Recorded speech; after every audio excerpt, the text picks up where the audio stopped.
Yo, what's up everyone? What's up PlayStation Nation? You are now tuned in to the What's Up PlayStation podcast. What's up? What it is? What it do? What's up? What it is? PlayStation, what's up? J Bari and Persona got it locked in the tug. Saturday mornings, y'all know what's up. What it is? What it do? What's up? What it is? PlayStation, what's up? J Bari and Persona got it locked in the tug. Saturday mornings, y'all know what's up. They don't need no introductions. You already know what you're getting, and that is facts with a discussion. The greatest to bless the mic without the needless interruption. Face it, we got an anatomy like a little bite of me for a concussion. You know what's up, man. I mean it when I seen it. I was proud of these brothers. They entertain the people every week without cussing, and you don't ever hear the drama. They keep it clean on the podcast. Independent duo doing it big when they broadcast. Haters hate to see them doing positive things. PlayStation Nation got you, ain't it obvious, man? We pulling up every week and showing love in the chat. Unlike these other channels, these guys are showing their bag like, what's up? What it is? What it do? What's up? What it is? PlayStation, what's up? J Bari and Persona got it locked in the tug. Saturday mornings, y'all know what's up. What it is? What it do? What's up? What it is? PlayStation, what's up? J Bari and Persona got it locked in the tug. Saturday mornings, y'all know what's up. They don't need no introduction. Persona, the gaming politician, politicking for the come up. Division and vision require precision, decision that gotta be thought of. The potential is exponential. Gamer credentials is what they brought us. Get caught up. You know, Bari bring the passion when he's speaking from the heart. He the best lisp on YouTube, climbing up the charts. And when Persona speaks, he gon' tear the mic apart. Intellectually, of course, cause you know the boy's smart. They cover the news with integrity, so you know it's a must watch. Ain't no console war, just two brothers being a font. What's up, PlayStation? Got the Saturdays locked. And if you ain't tuning in, you missing out. Get blocked. What's up? What it is? What it do? What's up? What it is? PlayStation, what's up? J Bari and Persona got it locked in the tug. Saturday mornings, y'all know what's up. What it is? What it do? What's up? What it is? PlayStation, what's up? J Bari and Persona got it locked in the tug. Saturday mornings, y'all know what's up. Yo, listen, man. I really do appreciate everyone that always comes through to rock out with me and Bari, man, on What's Up PlayStation podcast. A podcast by fans for the fans, or by the community for the community, I should say. Listen, man. For me, man, I'm gaming with Persona. If you enjoyed listening, definitely subscribe to this YouTube channel. I'm a PlayStation fan too.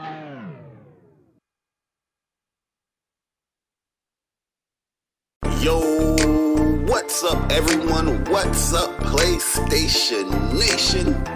You are now tuned in to the What's Up PlayStation podcast. What's up? What it is? What it do? What's up?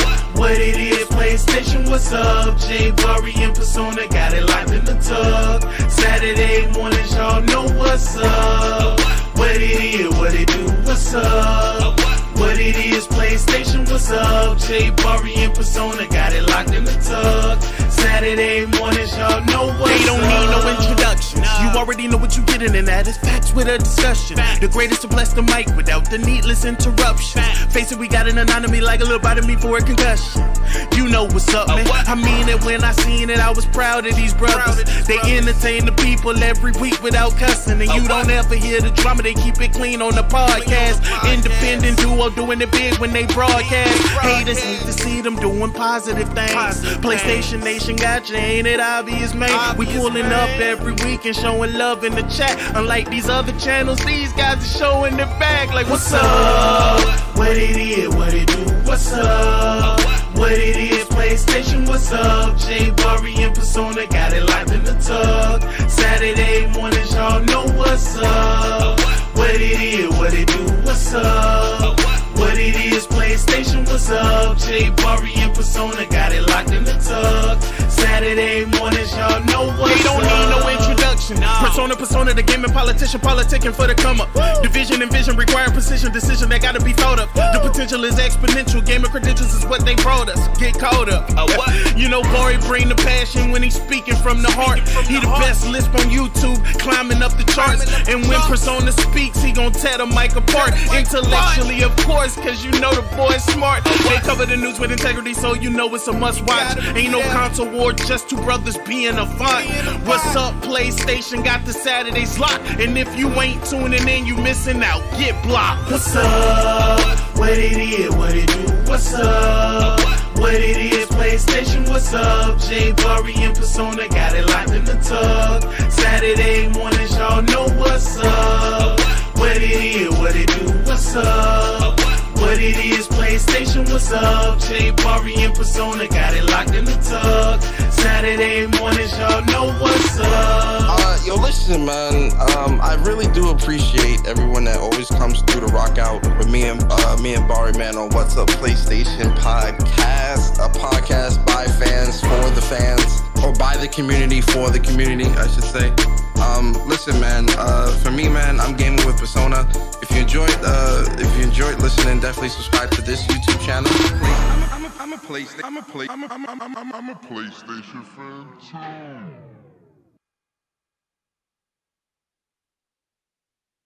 Yo, what's up, everyone? What's up, PlayStation Nation? You are now tuned in to the What's Up PlayStation Podcast. What's up? What it is, what it do? What's up? What it is, PlayStation, what's up? J Bari and Persona got it locked in the tug. Saturday mornings, y'all know what's up. What it is, what it do? What's up? What it is, PlayStation, what's up? J Bari and Persona got it locked in the tug.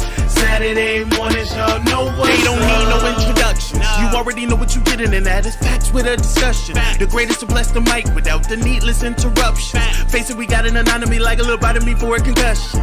You know what's up, man. I mean it when I seen it, I was proud of these brothers. They entertain the people every week without cussing. And you don't ever hear the drama, they keep it clean on the podcast.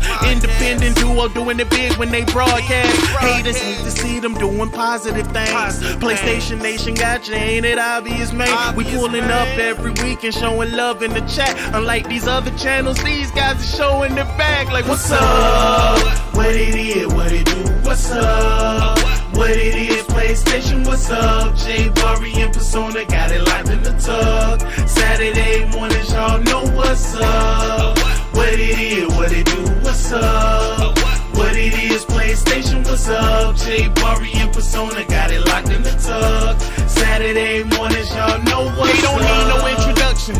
Persona, the gaming politician, politicking for the come up. Division and vision require precision, decision that gotta be thought of. The potential is exponential, gaming credentials is what they brought us. Get caught up.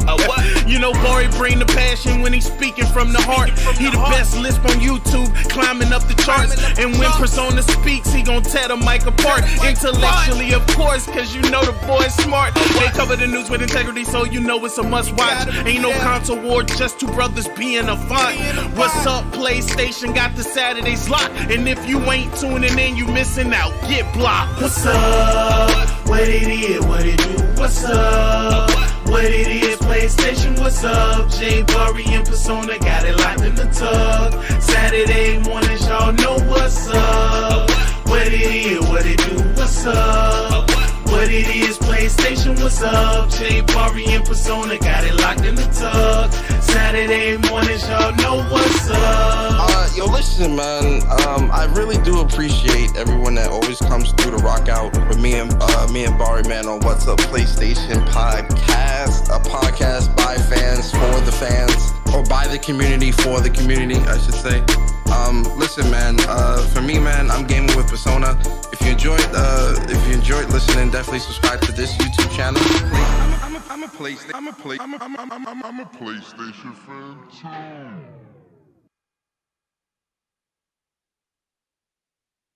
Yo, what's up, everyone? What's up, PlayStation Nation? You are now tuned in to the What's Up PlayStation Podcast. What's up? What it is, what it do? What's up? What it is, PlayStation. what's up? J Bari and Persona got it locked in the tug. Saturday mornings, y'all know what's up.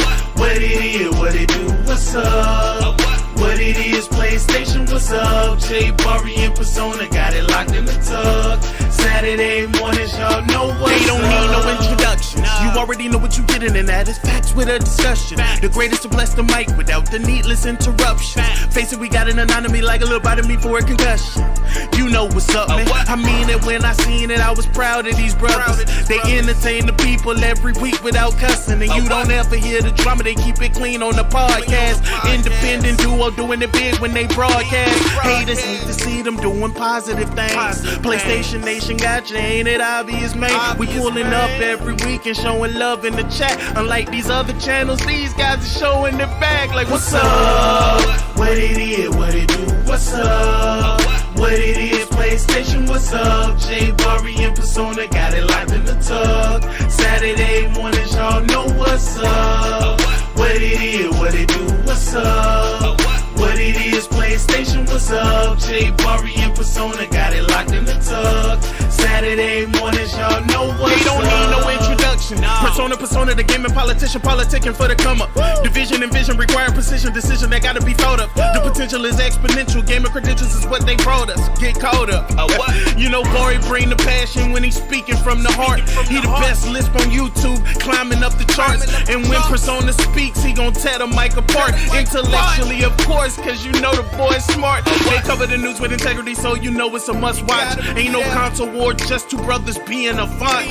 What's up, PlayStation got the Saturdays locked. And if you ain't tuning in, you missing out. Get blocked. What's up? What it is, what it do, what's up?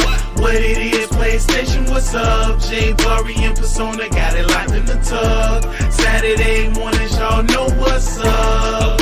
What it is, what it do, what's up? What it is, PlayStation, what's up? J Bari and Persona got it locked in the tug. Saturday mornings, y'all know what's up. Yo, listen, man. I really do appreciate everyone that always comes through to rock out with me and Bari, man, on What's Up PlayStation Podcast, a podcast by fans for the fans, or by the community for the community, I should say. Listen, man. For me, man, I'm gaming with Persona. If you enjoyed listening, definitely subscribe to this YouTube channel. I'm a PlayStation fan too.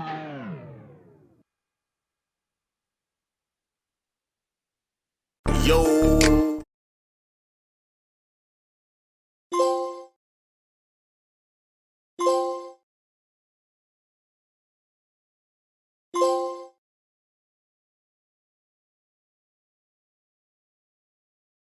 Yo, what is good, YouTube? What's up, PlayStation Nation? Welcome to another episode of the What's Up PlayStation Podcast, episode 112 to be exact. Yes, we are climbing up the ranks in the triple digits, and we appreciate everyone we see here in the chat. We see the beautiful PlayStation Nation in the chat once again, man. Shout out to you guys and supporting What's Up PlayStation Podcast. Shout out to you guys last week, man. Last week was definitely an amazing show, and you guys are really respectful to the guests that we had on the show, you know, interviewing Danielle Basutti. Also, big shout out to Danielle Basutti for, you know, being a part of What's Up PlayStation Podcast, you know, giving her insight when it comes to being a voice, being a voice actress within the gaming industry. So big shout out to Danielle Basutti. We appreciate it. Thanks for being a part of the show, friends of the podcast. You know the vibes. But yo, what is good, guys, man? You know the vibes, man. It is Saturday morning. We're going to get right with some What's Up PlayStation Podcast. For those people that are new to What's Up PlayStation Podcast, we are a PlayStation-centric podcast where we talk about the latest, the greatest, the good, the bad, the ugly news of PlayStation throughout the week. I am one of your hosts, J Bari, and I got the best lists. It might sound a little different now, but I got the best lists on YouTube. But woo!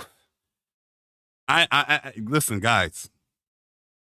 I might get a little crazy today. Okay, this might be a very emotional show. Okay, this might be a very emotional show. Okay, because a lot of news came up. It just came up. It rose like the phoenix.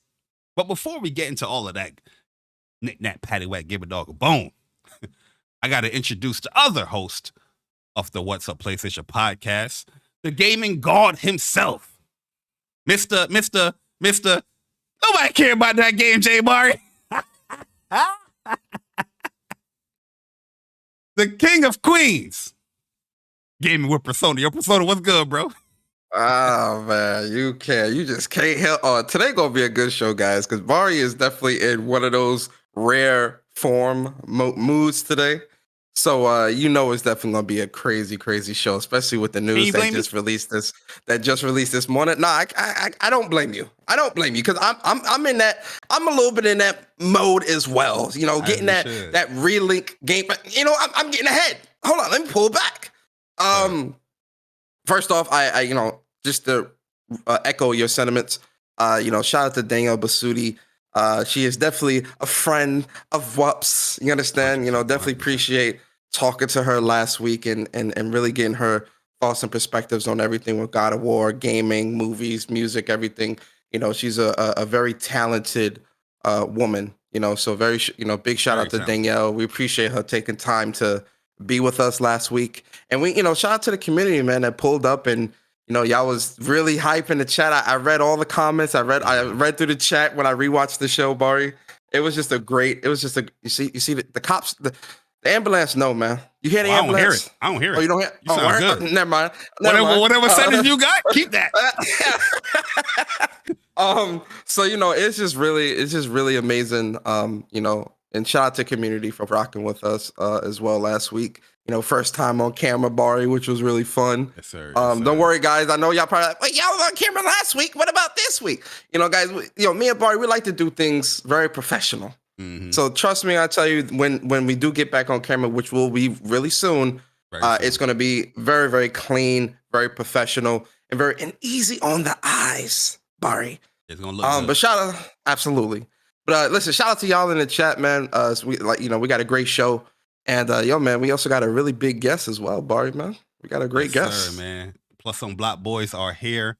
Yes, shout out to my bro Chuck coming through, man. This is my bro right here, man. Like, it's all fun and games with Chuck, but definitely brought Chuck on here because he gives a different perspective on a lot of games, but also, he played Granblue, Fantasy Versus as well. So, we're gonna introduce my man Upchuckgaming plus Block Boys in the building. What's good, man? What it do, man? What's up, man? Thanks for having me on, bro. Like, yeah, it's a little early, but I'm like, I gotta support my boys. So, two West Coasters in 2 weeks. Yeah, what's going on? Sorry guys, I'm not Daniel Basutti. My fault. You know what I'm saying? But we're gonna have a fun show today. Like I said, these are my bros. I've known them for a very, very long time, and it should be fun, man. So I'm ready to go. Absolutely. Man. Also, man, y'all had a great show yesterday too. What's going in yesterday? It was a really great show yesterday. I was playing Monster Hunter. I listened to the whole show. Very entertaining. Listen, guys, if y'all haven't already, make sure y'all go check out Plus on Block podcast every Friday, 8:30 Eastern, on the Plus on Block official YouTube channel. The link is in the description, and you'll also see it automatically tick throughout the chat as well. We're trying to get these boys to 1,000 subs this year, man. So help us get them to 1,000 subs, man. We've known Chuck and Dre for years, like almost over a decade. And it's been a long time, bro. Yeah, it's been a very long time. And we wouldn't be telling you to go over there if we didn't, rock with them and support them and whatnot. Trust me, these are great guys. You're gonna love the content, I promise. So definitely go support them. Yeah, Dre and Chuck got a cool, dynamic flow to the show. Yeah, I missed yesterday's show because my nephew's birthday and I kind of went out a little bit. But I definitely gonna be catching up, we was going in last night, man. We was going in. Yeah, it was crazy. It was when they started getting into like the toxic games, I'm like, I mean, come on, man. The toxic games, Marvel vs. Capcom 2? Come on, man. Oh no, that game is toxic. Toxic as hell, bro. What you mean? Toxic. Yeah, that game is hella toxic, boy. All the Marvel vs. Capcoms is toxic. Pretty much, yeah. I wouldn't say all of them. I wouldn't say that, though. I wouldn't say that. I think 2 is up there, though, because, like, there's certain team combinations in 2. Like, if you got the cable Cyclops, Juggernaut, Cable, Cyclops, Sentinel. Like listen, it's a lot of bad teams in there. Anything with Sentinel is toxic. Yeah, it's toxic. Marvel 2 is always going to remain toxic because you can't patch it. They don't patch Thanos loops. They don't patch nothing. Like, everything is you just got. And we talking like touching deaths like to the 10th power type shit, bro. It's crazy. But like I said, we definitely had a good show last night, man. Like I said, me and my boy Dre, we kind of have a lot of banter going back and forth. We're definitely not the same people when it comes to that. So it's a good dynamic. We play different characters. We have different mindsets when it comes to our podcast. So yeah, we may agree on some things, but we're just different people. So like I said, he's like the perfect person for me to do a podcast with. So shout out to my boy Dre, Plus on Block every Friday. And yeah, man, if you want to try something different, it's definitely fighting game centric. So if you want to come over there and try to learn something, if you're not into them or just enjoy the conversations, definitely come through. Yes, and they do stream as well, like open lobbies and stuff like that. Oh yeah, sorry man. guys, there's no 10-second corner rule. You getting your ass, man. You got a hold of that. Oh yeah, you definitely. Listen, if you going in a Dre and Chuck lobby, it ain't no. Oh yeah, I'm gonna go easy on you because you don't know the game. It's no, you better learn. You better learn the game real quick because you about to get stuck. Or definitely just ask. How you stop this? Yeah, I'm definitely happy to be here, man. So yeah, let's get through. I haven't been on the gaming podcast. I think since the last time I was on this joint, it was like a minute. It's early in the You start 2023 off right. You feel me? Let's get it, man. Let's get it. Yes, sir. But yeah, you guys. I was oh yeah, go ahead. Oh, go ahead. You know how we do things. How was y'all week, man? How was y'all work week? How was the week for y'all? Y'all was good. Like, what's up? Go ahead. Yeah, I mean the work week was pretty good. I can't complain. It kind of went fast. Matter of fact, it felt slow, but it went fast. Like I'm like, they already here at Saturday. When it came to like because of MLK Day. Yeah, when it comes to personal life, as far as like sports and things like that, a little disappointed. My man KD got hurt. Cowboys won, but the Giants won. You know what I mean? Things like that. You know what I mean? But everything is cool. Gaming wise, I can't be any happier with gaming. There's a lot of games to play, and man, I don't know how we gonna keep up. You platinumed a certain game this week too, which I think is gonna be in your spotlight. I'm about 95% sure this game's gonna be in the spotlight. So I can't wait to hear. Yes, sir. Yes, sir. Yeah, man. Chain Echoes, amazing game, man. Amazing RPG. Yeah, we're gonna talk about that later, man. But I highly recommend it. That's all I say. But I understand why people wouldn't be able to get into it because it is a lengthy game, and there's a lot of lengthy games. Let's be honest, a lot of lengthy games is coming out right now. So, and we're gonna highlight that when we talk about the games of the week. But Chuck, how you feeling though, man? I actually feel good. I mean, work week wise, it was solid. I give it like a good 7. I would say it was give it a review. It's just like slightly above average. You know what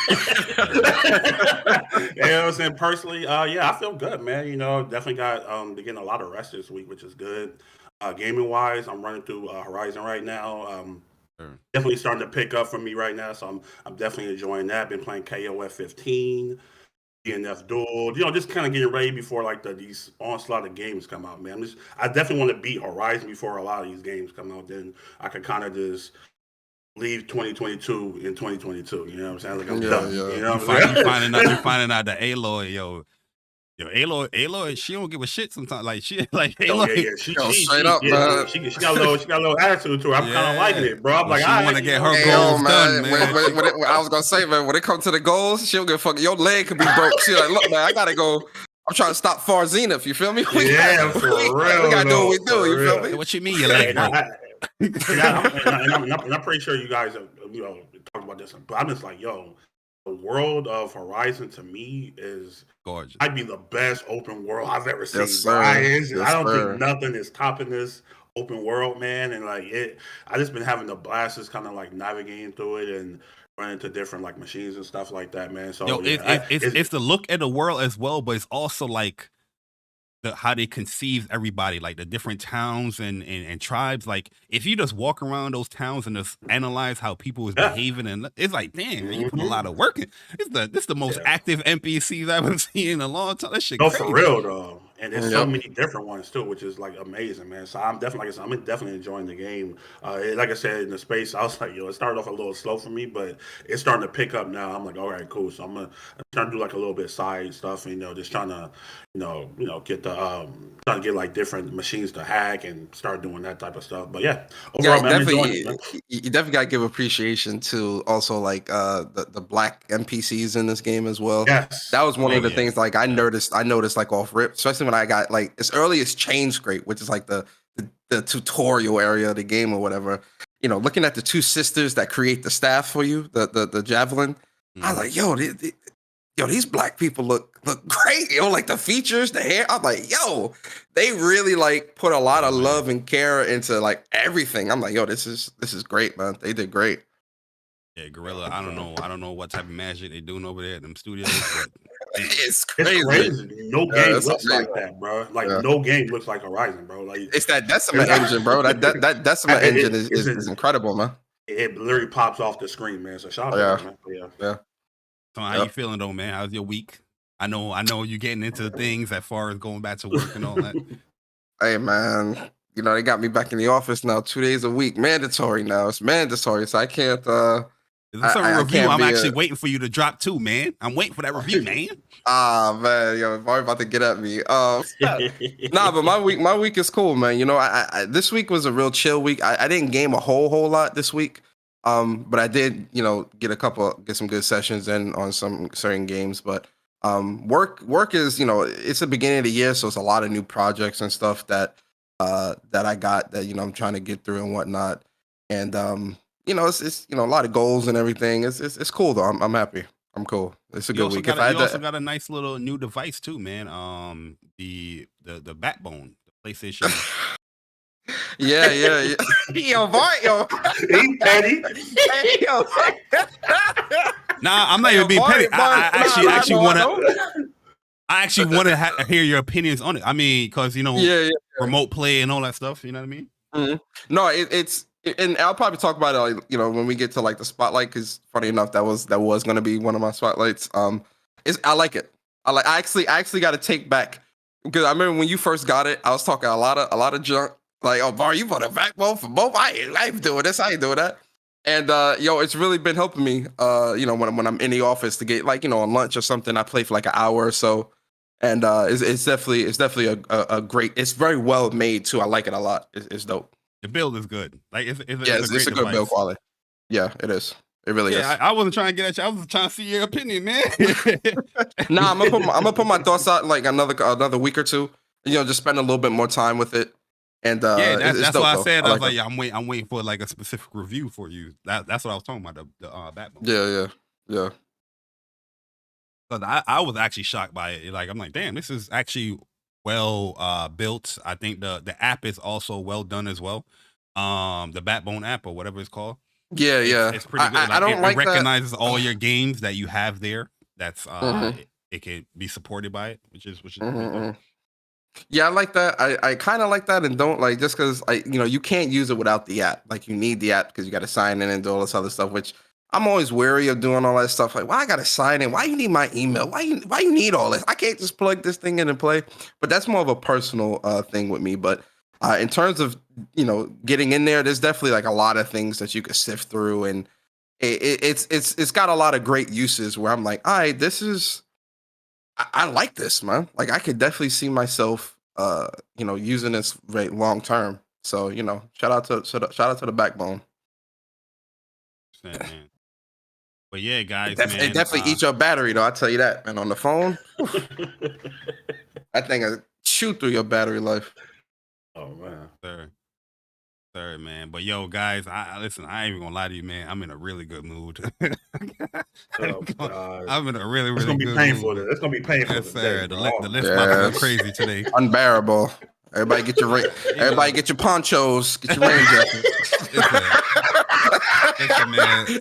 Persona, Chuck, They known your boy for a very long time, and they know what's going to happen. Man. It is what it is. But yo, before we get into the whole rigmarole of the show, let you guys know the games that came out for the week. We want to shout out the members, and also we got some new members and super chats. But Yes, sir. You want to do the I can do the members. You do the super chats. yeah, I do super chats. All right, man. So listen, WUPS Nation. Shout out to the WUPS Nation. That's the membership here on the channel. Remember, guys, it's not mandatory, but it's always appreciated. If you want to be a part of WUPS Nation, our membership, the link is in the description. And we appreciate all of our WUPS Nation members, man. So starting with newest member, Jimmy Harrison, man. Appreciate you, Jimmy. Then we've got, actually, am I looking at the right one? Oh, no, sorry. I'm there we go. We got J Row, the man 47, Plus on Block Podcast, DeJuan Thompson, Ice Queen Gaming, Jimmy Harrison, Kratos 99, Porter Rock 77, Alfonso Carter, Broken Saint 1978, D2 Des, Juan Sosa Gaming, Tarana Duffy, Miles B 93, Upper Room, Steady Flow, Tevin, Stealth Guy Gaming, Tricelsius, That Guy Smitty, Damien, Alfonso Carter, Henry Heck, Kyle Ward 789, Star Guardian 88, Oolong T Gaming, Stranded Ninja Gaming, Stone, Rabbit Got the Gun, J Bari, best list on YouTube. Games for Eternity, King Thrash Gaming, Basement Radio Arcade, Brap, Julian Johnson, Requiem of Demons, It's Me Baby 80, Light Gamer, DC Gaming, John Donuts, Tactical Gamer, AC, Stir Crazy, Stardust Acero, Gian the Don, J Gamer UK, Cyber Dragon, Unicron, C Fresh 2180, Strictly Gaming, Viper Reaps Corner, J Wright, Blue Mustang 357, Shy City Gamer, King Keys,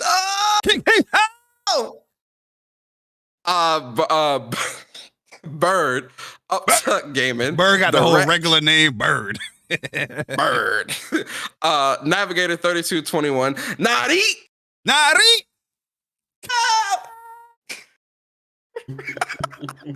Hey, yo, this man, hold on. I just noticed this man, Chuck, yo, you a double member. Hold on, tell what y'all.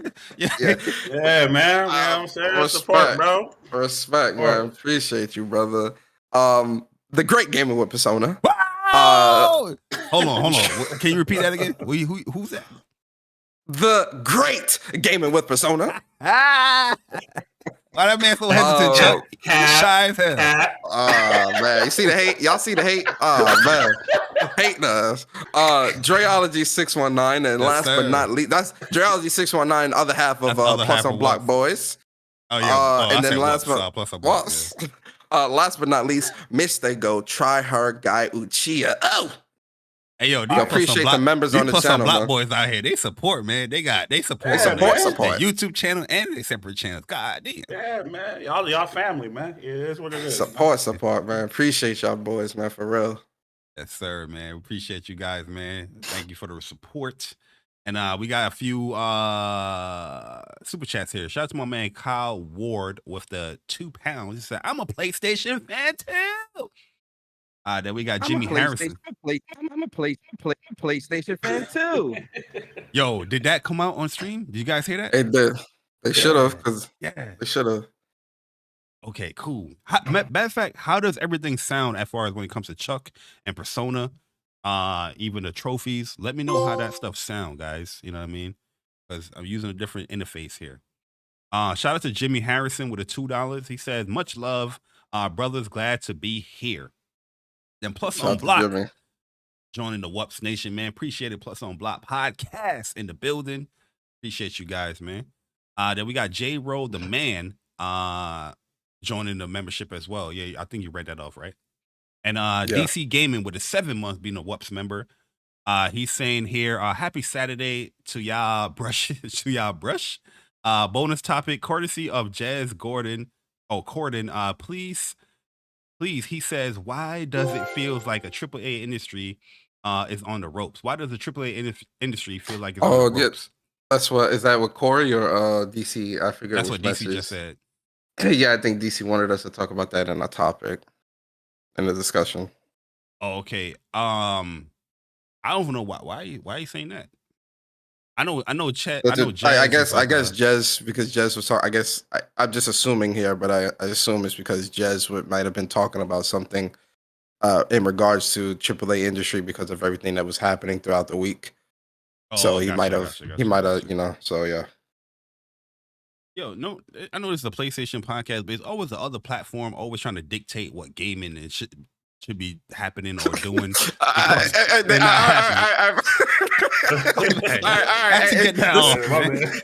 like we gonna talk. It ain't speak for the heart. It ain't speak for the heart. Yeah. Hey, I'm about to go ahead, man. He's about to go ahead, bro. I made it real formative, brother. It's all good, brother. You know what? I'm in a good mood, man. I'm in a good. My bad. Yo, Persona. You see that? That's why you need two hosts, because Persona is reel it back. You feel what I'm saying? Yeah, it's good. It's good. Don't worry. Speak for the heart coming soon. It's cool. Yeah. I mean, yeah. Yo, Bird. Appreciate Bird. 8 months. Be a part of the WUPS Nation. He said, "Stop playing on my name. Put some respect on it."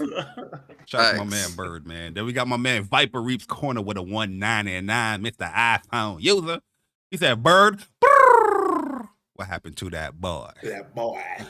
Yo, that song was fire back in the day. What? Yo, everybody was walking around like birds chirping and shout out to the Clippers, man. What happened to that boy?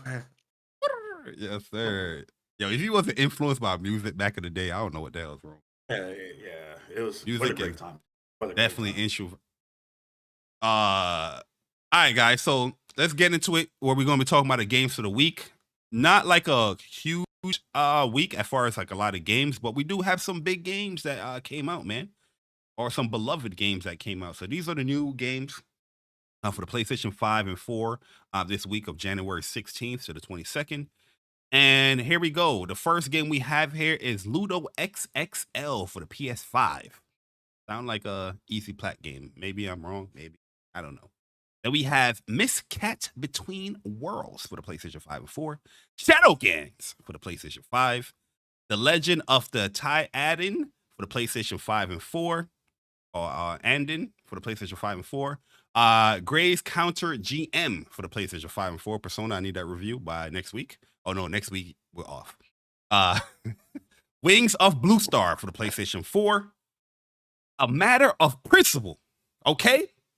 Hey, yo, that sound kind of fire. That's a matter of principle, boy. That sound good. For the PlayStation 4. The Arcade Archives is back. They with lost Tank me. Force. What happened? Nah, a matter of principle, but only for PS4. You lost me. Oh. And then Tank Force Arcade Archives is back with with Tank Force for the PlayStation 4.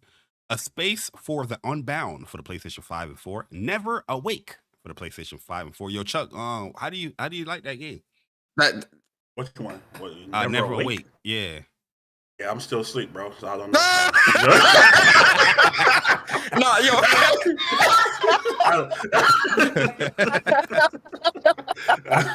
That was I wasn't expecting that. Okay. I forgot who I was dealing with. Yeah, come on, man. Yeah, Chuck what on you doing, man? Yeah, boy. Persona 3 Portable. Nah, yo, never. Oh, real quick though, Never Awake is a twin. Is a twin stick shoot. It's a twin stick. It's a twin stick shooter. It's dope as hell. Oh, really? Yeah. It's cool. You got it or nah? Nah, I was looking through the PlayStation Store and I seen it and I looked at some gameplay. So yeah, it's pretty cool. I would have never guessed that's like a twin stick shooter. It's like a dream. It's like a dream. Some type of like dreams. I'm paraphrasing it, but I believe it's like some type of gene sequence thing where like while she sleeps, she's fighting through like these enemies and all this other shit. It's kind of interesting. That's kind of cool though. Okay. Yeah. All right. Persona review in February. Absolutely not. You see that? Come on, brother. Don't put that on me. You crazy. Hey, you the one that wants to. Yo, wait, Never Awake is a twin stick shooter. It's dope. Yeah, my man went into depth, bro. Like, my fault. You know what? You about to spotlight it, man. Come on, man. You're right. Yeah. You're right. Persona 3 Portable for the PlayStation 4. A lot of people kind of upset that they went with a portable one and not the Fez one. I don't know the difference, to be honest with you. I only played Persona 3 on PS2.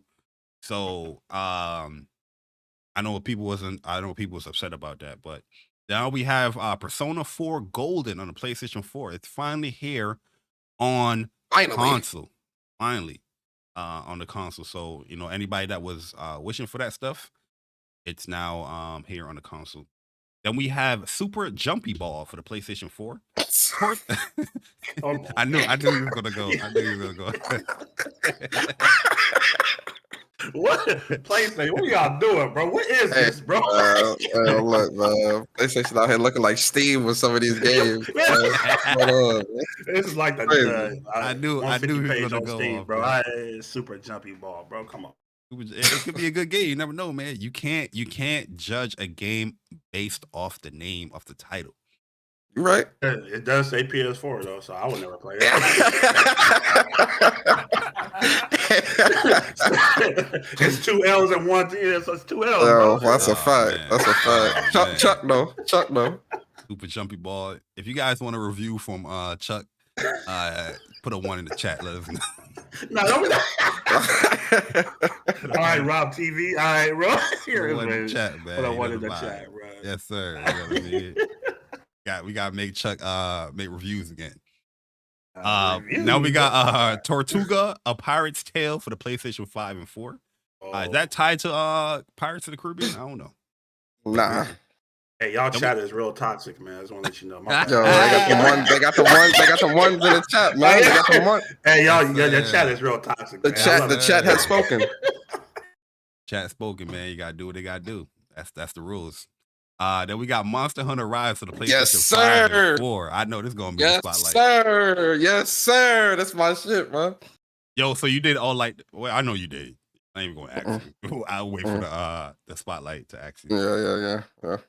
Then we have Omega Bot for the PlayStation 5 and 4, and the last game is House of the Dead remake. Oh, this came out this week? House of the Dead remake.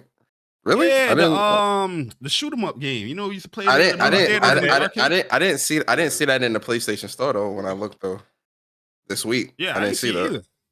Okay. All right. Oh damn! I didn't know they was doing a whole goddamn remake. Okay. I didn't know they were doing a remake either. That's dope. Listen, man, I used to love this game, bro. It might be a cop. That might be a cop right there. Real talk. Bari, you ain't playing that. Cut it out. Like, you already, yo, man, hey, man, I can't put that. Bari, I get you in a good mood, but cut the cap, bro. Like cut you're not playing that, bro. Cut the cap. You gotta cut the cap, bro. Like cut it out, bro. This is what happens when you put Persona and Chuck together. You see, I didn't think this out fully. I know you hate it, bro. Hey, yo, listen, me and Chuck gonna keep you proper, bro. You ain't gonna be out here capping. You understand? Yeah, bro. I'm not gonna allow it. Damn, absolutely so not. y'all telling me I ain't play House of the Dead back in the day? That's what I'm saying. Yeah, I'm saying I'm not playing that shit now. That's what I'm saying. It's a remake. I'm not playing that with all these other games coming out. I'm not about to say, yeah, we're gonna play that too. Cut it out. Oh, all right. So are you getting Dead Space remake? Nah, I'm actually not. Are you getting Resident Evil remake? Yes. All right, then. So there you go. It's a matter of principle. I pick it too.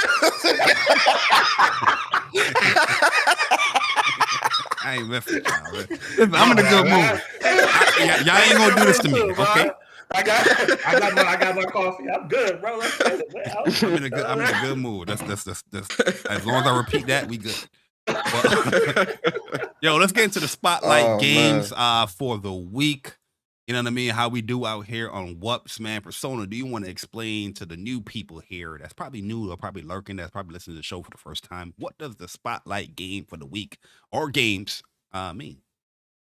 Yeah, for sure. So, ladies and gentlemen, spotlight, we're now in the spotlight portion of the show. And the spotlight is essentially where me, Bari, and our special guest, Chuck, will give you a game or games if we decide to break the rules that we think y'all should check out, right? It could be a brand new game. It could be an old game. It could be a game for your childhood. It could be a game that hasn't even released yet. The purpose of the spotlight is just for us to spotlight games that we think you, the community, should check out. And this week, we're going to start with Chuck.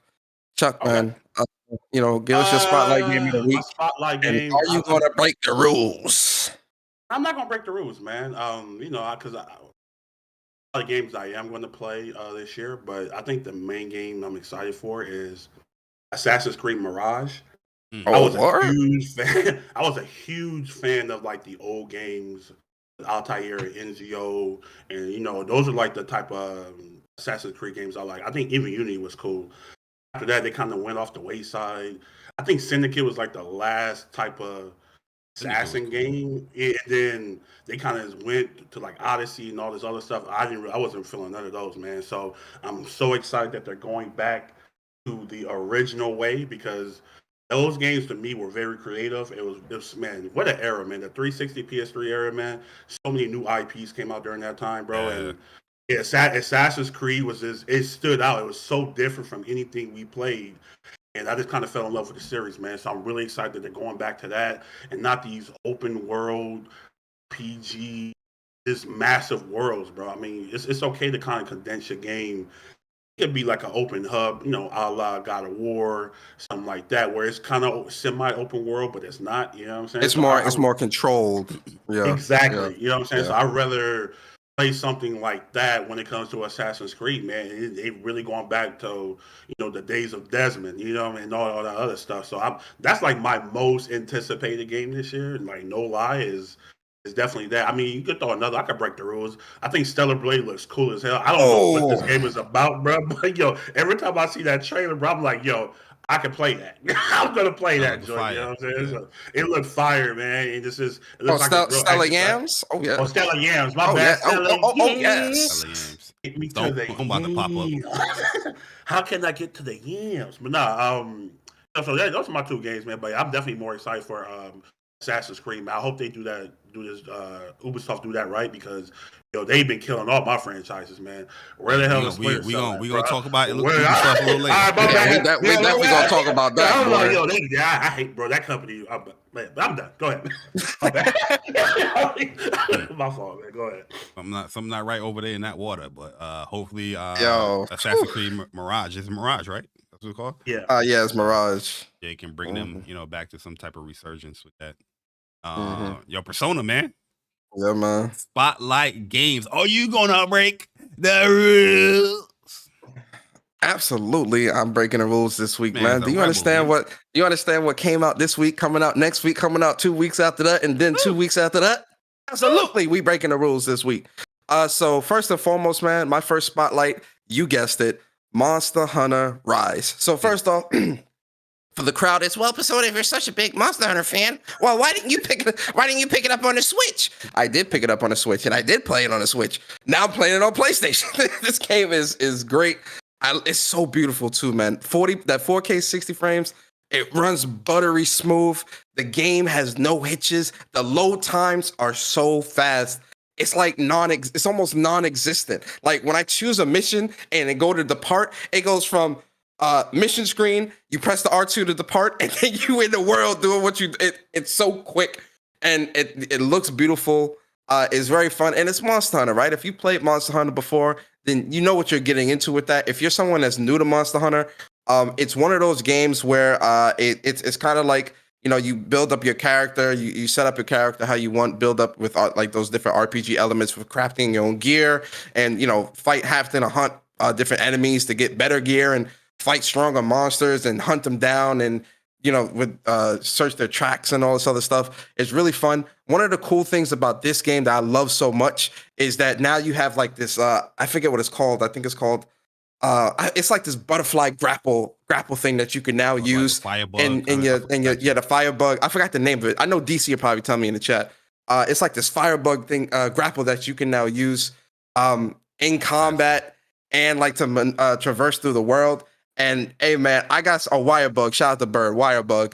And hey man, I got some clips coming where like, yo, I'm straight. I posted up a clip yesterday, man. I straight up like combo these dudes where I get them on the ground and I use that wirebug and I jump up with my hammer and I do and down on their head, boy, and they be hurting. You feel me? So yo, listen, I'm loving Monster Hunter Rise, man. I was up late too playing it yesterday. What class or weapon did you start up with? Go ahead. So Kyle was so eager to get into the game. I picked the hammer first, and I've been using the hammer. But I went into the training room. Cause I was like, you know what, let me play, because it's been a minute. It's been a while since I played Monster Hunter, since Monster Hunter Worlds. And between Rise, I didn't play it as much as I'm going to on the PlayStation. So I went into the training room and I was like practicing with all the weapons to see what I feel most comfortable with. My bow, I love the bow, man. I've always loved the bow. The charge blade too. The charge blade and the hammer, man. This hammer is just. I think I'm gonna stick with the hammer, and then my secondary will probably be the bow. So what is the performance looking like? You know what I mean? Because now that it's incredible versions, you got the Switch and now you got the PS5 version. How the performance looking on the game? So first off, we got to give praise to the RE engine. This RE engine is butter. Like this is definitely like if we're talking top 5 game engines, RE engine is in that top 5, like hands down, right? 100%. But with this game, it looked good on the Switch. Like I'm not trying to take away from the Switch. I think that it was decent for the Switch and what the Switch is capable of doing. But we're talking about the PS5, which is a whole different beast. You feel me? And with the PlayStation 5, Bari, I'm telling you, bro, this game is flawless. When it comes to fighting enemies, a bunch of different enemies on the screen, traversing through the world, it's I'm telling you, it really is flawless. It's crisp, it's solid 60, it's locked 60, it looks beautiful. And my character, my character, she looking fire, you feel me? With the mini fro and shit. She looking for a point. I'm gonna post a picture of later. I love it. The performance is great. I definitely recommend it. If this is something that you wanted to play or you wanted to hold out because you didn't want to get it on Switch and wanted to play it on a next gen console or something like that, pick this game up. It really is good. The Sunbreak DLC and all that too. Yep. Right. I saw the Sunbreak DLC comes out in spring of 2023. There's no date on that yet, but it drops in the spring. Yeah, I'm definitely gonna pick up Monster Hunter Rise because I enjoyed it on the Switch. You know what I mean? I want to play it in this a better fidelity. So. It's so much too. That's so much. It's so much. Like I'm talking about Monster Hunter Rise. Like they throw so much at you at the start. Like with the different types, because there's different types of moves and mechanics and this. Because if you get an enemy into like a weakened state, you can mount them and they'll fight for you can have them fight for you or you can launch them into like walls and stuff to like do more damage. It's so much in this game that you can do. It may feel a bit overwhelming, but once you really get into it and you really hone in, I'm telling you, it's such a great game. It's a lot to do. So Monster Hunter Rise is definitely top of my list this week of Spotlight games. The next one, I'll be quick because whatever. The next one, Forspoken, which comes out Tuesday. I cannot wait for this game. Forspoken is a game that I've been hyped for since it was first shown. Shout out to Ella Balinska. And the Luminous Productions team. I can't wait to play this. It's definitely a fun game. It's a great game, especially playing the demo. And the game comes out Tuesday. I'm going to be on that. I'm going to drop my impressions. I'm going to give my thoughts and whatnot. Forspoken come out Tuesday. I don't know if we're going to talk about the whole no review codes for what's the name. I don't know if we're going to talk about it or not, but we can highlight a little bit. We can highlight, yeah. It is a red flag. It is definitely. And then we can definitely. My last spotlight is the DualSense Edge controller, baby. Woo! Listen, I'm gonna definitely spotlight that DualSense because they took the money from me this morning. So early in the morning too. PlayStation they don't care what time. They supposed to that brand for me like 12:30 at night, boy. I was like, all right, y'all got it, bro. Yo, PlayStation, what if we in the club? You know what I'm saying? You don't take that money. You're like, you trying to get shorty a drink, and you about to swipe your card. That shit said decline because they took that 217. It's like, damn, PlayStation, you messing up my Mac, and you feel me? What you doing? So shout out to the DualSense Edge controller. It's coming out next week, Thursday. I'm going to be doing an unboxing on my personal channel on camera. Obviously, I'll do an unboxing. And I'm going to play COD and a couple other games live. And if you guys want to ask me questions about the controller or whatever while I'm playing, I'll answer whatever questions y'all have for those that might be on the fence about it. So that'll happen next week as well. And that's it for me, man. Big shout out to Amanda as well, because she has an actual early retail copy of Forspoken, which is amazing. So she got it, 3-4 days early? You know what I mean? Hopefully, we get impressions. Let her know your thoughts on the game. I mean, actually playing the game. You know what I mean? Some people be like, you know what? Let me move on. That's every game. Yeah. Yeah. I just feel like, there's certain games where people just want to target in the gaming community. Like, this is going to be the game we target. Like, no matter what is being shown or said, it's going to be a bad game. I definitely agree with that. Yep. Because people are always going to have like their preconceived notions of something, like regardless of what you say. Oh, well, this is how I think, so this is what it is. Yeah, it don't matter what you play. Yep. Yo, I've had conversations with people that have PS5s, bro, and they asking me, "What's your thoughts?" I say, yo, you know what, bro? That's a pet peeve. I hate that, bro. That really irritates me. I'm not gonna lie. Yeah, I don't like that. Like, yo, you have especially if there's like a demo or something like that out. It's like, oh, what's your thoughts on the demo? Go play it. Download it. And we can talk about both our experiences, whether you like it or not, you know what I mean? But people ain't trying to. Yo, that's crazy. And then they be complaining about demos should be coming back and like, yo, you got a demo right there. You can play to your heart's content. There was somebody that max ranked the character with a demo that's in there all day. I don't know how they did it, but hey. Yo, they said it took like 60 hours too. I was like, why? Max rank and the demo, that's dedication. That man was circling that land for you know what it is? You know what it is with Forspoken? I hate to do this, just real quick. Playing the demo, I'm telling you, I think what it is it's a learning curve, right? Because I've seen certain people's gameplay, and no disrespect to anybody, man, because I'm not the best either. It's not like a game where you just use like one or two magic spells and that's it. It really is a game where you have to, especially if you're trying to be fancy or if you're trying to be effective, you got to be switching through different magics and different spells and stuff like that constantly in the game. And I think that's also why the DualSense Edge or using any type of control, like a scuff or something with back paddles or something, is going to be really important because it allows you to do that more efficiently. And because with this game, it's extremely methodical, like very, very methodical. It's not just something you just jump in head first and you just like, oh, let me just fight. It's very, very, very methodical. And I think for some people, they kind of just want to turn their brains off and play. And this game's not really like that. That's the same thing like people treat like The Witcher. They think it's like a hack and slash game. Oh, the combat sucks, but it's not like a hack and slash type game. It's like a more methodical type game. But yeah, like Forspoken is like a Ratchet and Clank, but more hardcore Ratchet and Clank. Like you gotta switch. You can't just stick to one spell. You gotta keep it moving. You know what I mean? Yep. Some people are not ready for that. But as far as like spotlights, I'm going to spotlight 3 games. So I'm breaking the rules a little bit. I'm a little rebel. Break them rules. Yes, sir, man. Yes, sir. Like how I'm feeling, I should be doing like 5 games. But I ain't, we got other segments of the show. But first game, you already know the vibes, man.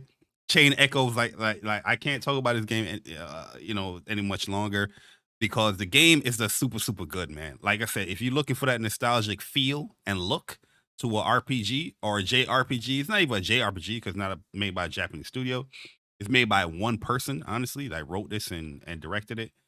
This game is just amazing, man. It has that nostalgic feel, but it also has a brand new perspective as far as how you do combat in the game.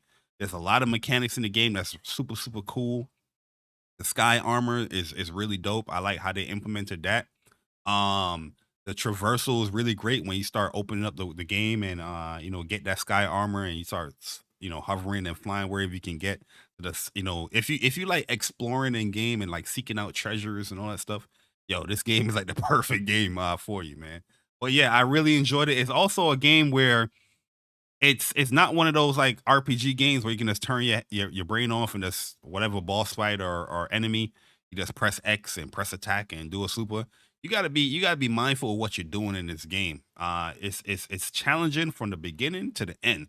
That challenge that you have from the beginning of the game, it's not going to stop until you get to the end, until you complete it. It's just a great feeling of like, damn, I beat this joint. You know what I mean? Like, but the bosses can get real difficult, or the difficulty level can peak in that game, especially some of the side ones. So yeah, Chain Echoes, and yo, the story, godlike story, man. A lot of twists and surprises in the game, and you really find out the meaning of the title of Chain Echoes. The second game I want to highlight, spotlight, is a game called Techia. You see that in like the scissor reel that PlayStation has here. I think this game is gorgeous as hell, bro. Yo, like this game is gorgeous. It looks like it's gonna be one of those exploration type of action, puzzle type games, where you're walking around this world and using different mechanics, like a type of like a Metroidvania but 3D aspect to it. But the game looks hella dope, man. Like I'm really loving what I'm seeing. Like at first when I saw the game, I kind of wrote it off, but the more that I'm seeing of it, how beautiful it looks. Hey, it sold me, especially the latest blog that they had, like I think it was like last week. The game just looks super good. It looks amazing, man. So Techia, if I'm pronouncing it right, let me know.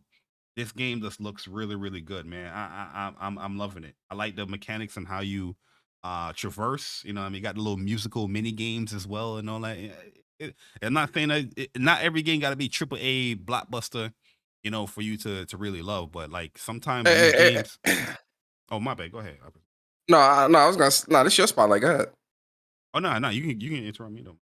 No, I was gonna say, you was getting at me when I was hyped for Goodbye Volcano High. Whoa! But now, hey, man, I got a long memory, brother. I got a long memory. Yo, chat. Hey, chat. Y'all remember when I was hyped? When I'm hyped for Goodbye Volcano High? What did Bari say? Oh, you hyped for it? I don't see the hype for this. Hold on. This my spotlight. You like this? This my spotlight. You like this? This is my spotlight. Why would you want to play this? Now with Techia, it don't need to be AAA. It don't need to be this. It don't need to be that. The chat remembers, Bari. This my spotlight. Give me my flower. They see that. Now's his spotlight. Go ahead. Now's his spotlight. Oh, Cheetah. Okay, my bad. Without the T, Cheetah. So yeah, Cheetah. Yeah, that game looks. Or Chia. That game looks amazing. I'm liking it a lot. So yeah, what y'all saying? Cheetah don't look good? That's what you're saying, Persona? Nah, look. I was on the same fence as you, man. Like I was kind of like, I'm not really. I'm good. I'm a pass on this. But the more that I see of it, I'm like, all right, I can dig it. I can dig it. So I'm definitely gonna give it a go. For sure. I think this game is going to be the Stray of 2023. You know what I mean? Ended up being like this great game. I think this game is going to be like one of those. I was looking at the blog article for Seasons, and I'm like, thinking when I'm here, man. I don't know. Seasons might be a wait, but Techia I think is a day one. But Seasons looks looking kind of interesting as well. I ain't gonna lie. Yeah. At first, the trailer I was like, it was a little too artsy fartsy.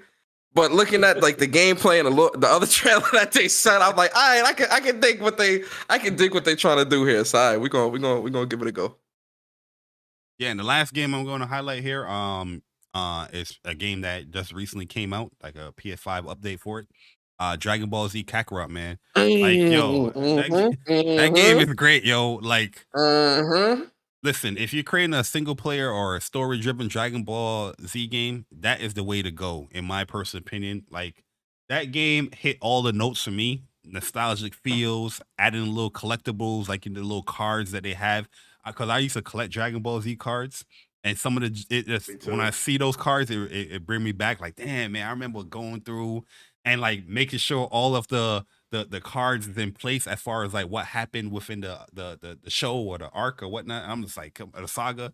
I'm just like, yo, man, it's just amazing, man. And then they have the flashbacks with Dragon Ball, and that bring me back. I remember watching Dragon Ball on one of those little mini portable TVs that's also a radio. I used to take my mom joint. With the antenna that come out there. Yeah, you know what I'm talking about. Yeah, yo. Wow. I used to lock shit to like 3D batteries and shit. I used to lock in. I used to watch Dragon Ball, Ronin Warriors, Bots Master, all day, yo, on that damn TV until my mom was like, you know what she's But yo, man, it just brought me back, man. And yo, the gameplay is fun. I had to relearn the game because I went back and did a battle real quick. I was like, oh wait, I left this game, yo. People still strong as hell. Like, hold up, bro. Yo, facts. I was like, how you gonna Super Saiyan again? I was like, oh, I had to relearn the game and all that, man. But yo, I'm loving the hell out of Dragon Ball Z Kakarot. Amazing game. I'm building up, leveling up so I can get to the Bardock and all the Whis and all the other little sagas that they put in there. But yeah, I love this game to death, man. So if you guys haven't played it yet, now you have the PS5 version. It runs superb. Like the performance mode, I don't really see a difference between the the resolution mode and performance, like performance mode still looks super good and clean. You know what I mean? As far as like pixels and sharpness. I think it's because of like the cartoonish look of Dragon Ball. That the animation of it looks really great, like the art direction of it. So I think, but you definitely, at least for me, I definitely felt the difference going from performance to from quality to performance. And the fighting, like when you're fighting, I'm like, it's just much more smooth playing in 60 frames. Oh yeah. I'm saying like the frame rates is a big difference. I'm talking about the visuals. Like, it doesn't look like it was like a huge dip in visuals because of performance mode, in my opinion. Yeah. Great looking game, man. I could name one more, like One Piece Odyssey, but I ain't gonna go too long just for time's sake. But I do want to add one more real quick, Bari, just real quick. I added the link look in the chat. I just sent the link to this game. So I was scrolling through Twitter. This was the other game I was talking about. I was scrolling through Twitter last night, and I seen this game, and I looked at the video, and I was like, yo, it's like this. It's a rhythm, like beat 'em up.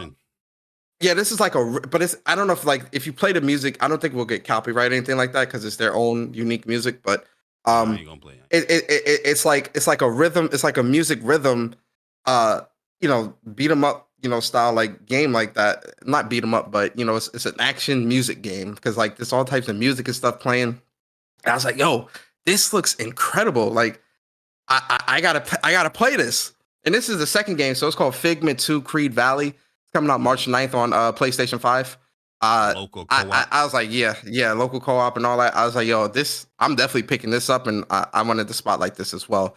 When you get a chance, guys, definitely go check this out. I'll send the link in the description as well, so you can hear the song. It's really dope, man. Y'all go check that out, man. I'm getting a little Bastion vibes from it. I mean, just how the angle of the camera and all that, but it looks good. Yeah, it does. All right, I'm done. My fault. Nah, you good, man. We're just gonna move on to the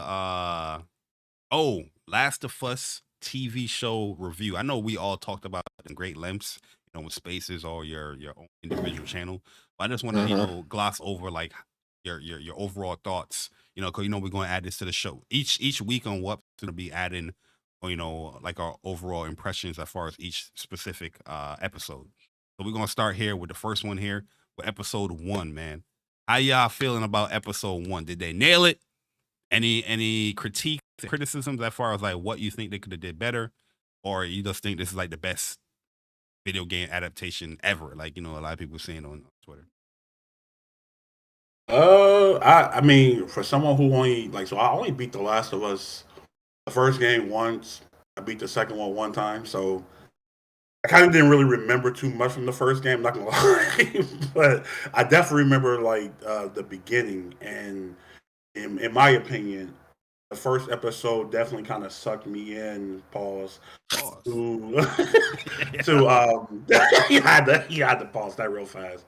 No, but it kind of like I'm hooked now. Like I'm excited to see where it goes because I feel like as I watch the show, then things will come back to me like, oh, okay, I remember this from the game. Because I feel like the first episode nailed it in certain aspects, man. Like the truck scene alone, I was like, yo, great, film photography or however you want to call it, because it's exactly almost to the. I mean, I know it's something that was different in that scene. I don't think I remember what it was though.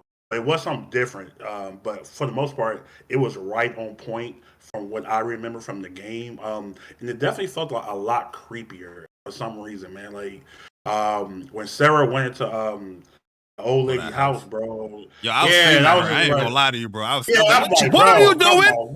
What are you doing?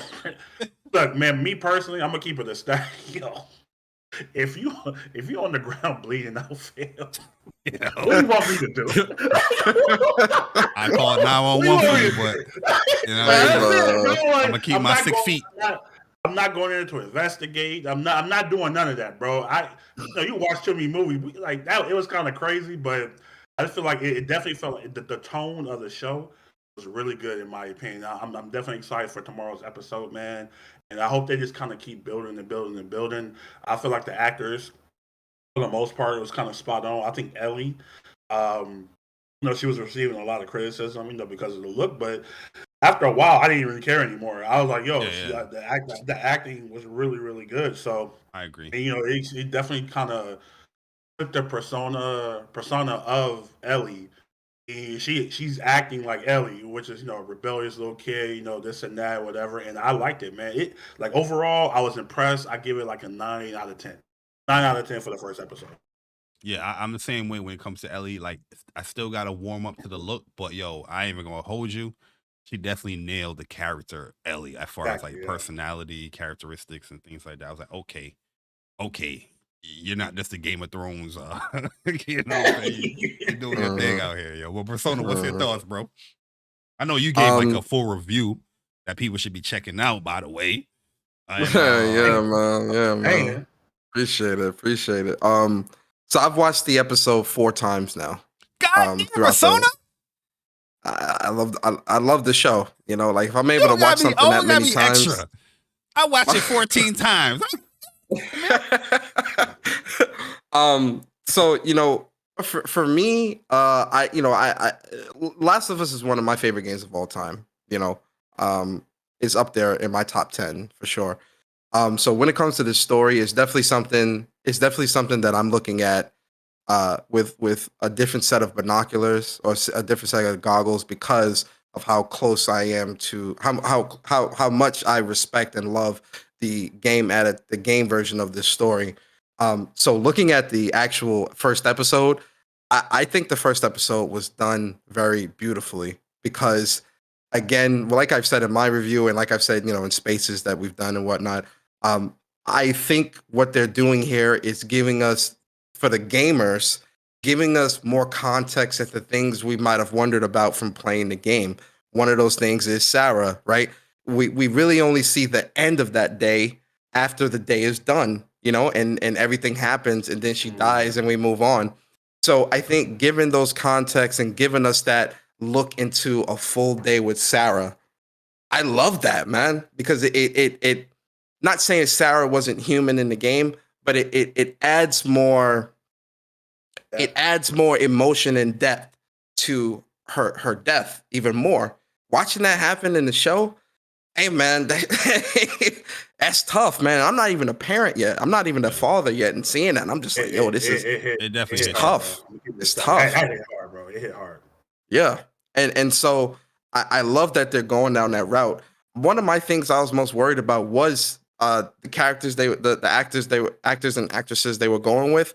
I think Pedro Pascal. I mean, I love Pedro Pascal in Mandalorian, so I wasn't too worried. Who plays his brother? I forgot his real name. Bro, the way he sounds, his mannerisms, I'm like, bro, that's Tommy, he bro. Just like Tommy. Is that the voice actor for Tommy? No, that's not. The person that's the voice actor for Thomas, his name is Marlene. Pierce something. Okay. Marlene is like, yo, this guy nailed Tommy. If you look away from the screen and you're not looking at the TV, I'm like, that's Tommy, bro. Okay, so the chat said his name is Gabriel Luna. Fantastic, okay, bro. I'm like, yo, this guy he's selling it. And I love that brotherly dynamic. He's the little brother. So, the little brother always getting into trouble. You got to get him out and all that. I love that spin on it. When it comes to Marlene, I mean, that was the person that played Marlene in the game. If you think she's not good, something's wrong with you. Like, she's fantastic. You feel me? She's fantastic. And I love that. And I love that they give, she looks it. But I love that they give that dynamic of what was going on with the Fireflies prior to the meeting with Joel and Ellie, Joel and Tess, right? Mm-hmm, so I love that dynamic. And then Anna Trav is Tess. First off, I love Anna Trav because she plays in a show that I really love called Mindhunters, and she's one of the behavioral psychologist that works with the FBI for these to hunt down these serial killers and shit. So she's amazing in that. And so when I saw that she was in this, I was like, yo, this is fire, bro. Like, yo, I love this. And she plays Tess so well. And I'm like, yo, it's coming together so well, man. This first episode really was solid and it really hits.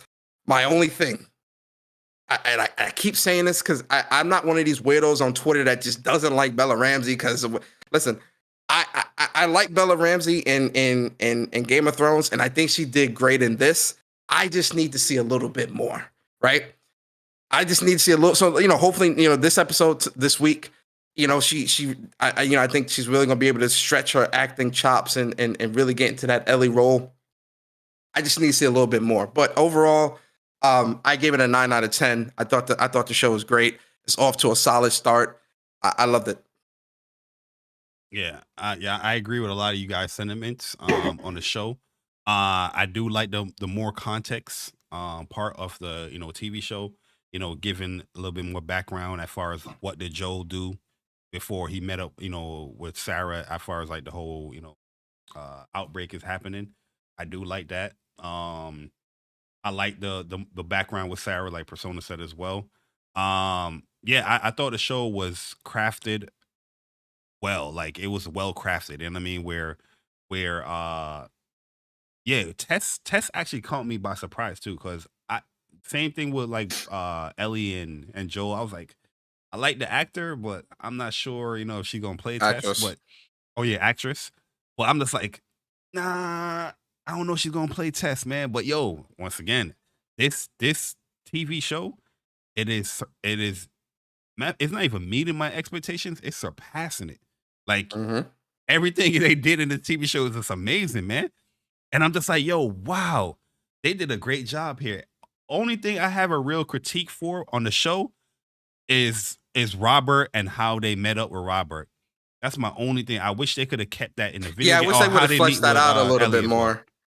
Yeah, I wish they would have fleshed that out a little bit more, where like they would have give a little bit more story for Robert. It kind of just seemed a little bit thrown in there. Like, oh yeah, she get beat up by Robert. Like that part we know about, but he just dies. Like there wasn't really any type of growth through it. Yeah, I was just like, damn, man, I wish they would have just did a little bit more with him, just so that, and maybe that would have made the show 2 hours, which I don't mind. Robert is also a big part in like, meeting with Tess and all that, because he sold the guns to the Fireflies. So that would have been cool. I wish they would have kept that, the origin of that storyline where he sold the guns and they wanted to get their guns back, but they sold it to Marlene. You know what I mean? I think that would have felt better than the whole battery. But one thing I do like what they did is that with the Tommy and Joel dynamic, they continue to show that even 20 years later. Joel is still worrying and thinking about Tommy. He ain't hear from Tommy in a while. Giving him an incentive to also travel with Ellie. You know what I mean? Other than, this is just like, we're smuggling the little girl. So yeah, I could understand the where they're going, but I personally just like the game, set up better. But I give it a 9 out of 10 as well, man. I thought it was great. I can't wait for tomorrow. I know everybody's gonna be locked in, zoned in. I got my snacks. I'm ready. Yeah. I got my Oreos up on the top of the fridge, man. There you go.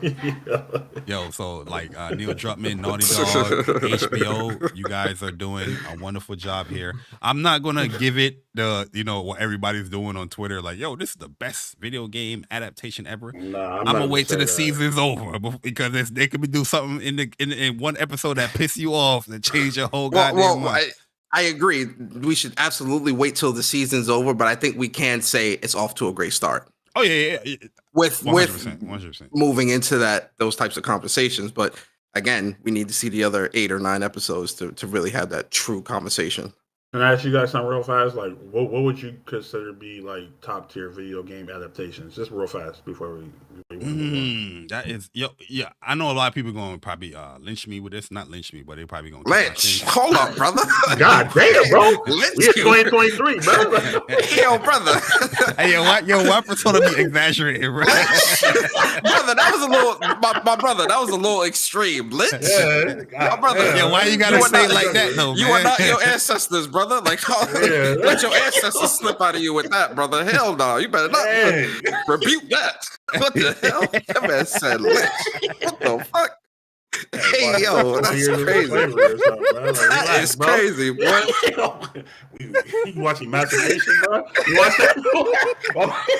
Hey, yo, I ain't gonna lie, that was hella extreme, Bari. That was very extreme, man. That was very extreme, man. Real talk. You want to tell us something, bro? You all right over there, man? What's going on, man? I wasn't gonna say something, but that's the type of time you're on. I ain't gonna say it no more. But yo, I do like Resident Evil 1. I thought that was good. Yo, I have a guilty pleasure as well. I know a lot of people gonna kick my shins for this, but I gotta say it. I like Doom, man. That Doom movie. Doom with the Rock. Oh, that's garbage, bro. Cut it out, man. This man said Doom, bro. What y'all got? What y'all got? All right, Exactly.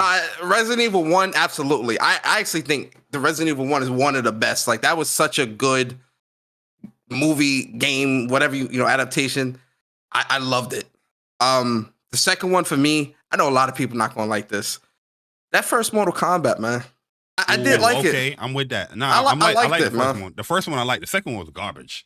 Yeah, the second one, Annihilation was garbage. Yeah, Annihilation was garbage. But that first Mortal Kombat was great, man. I love that first Mortal Kombat, man.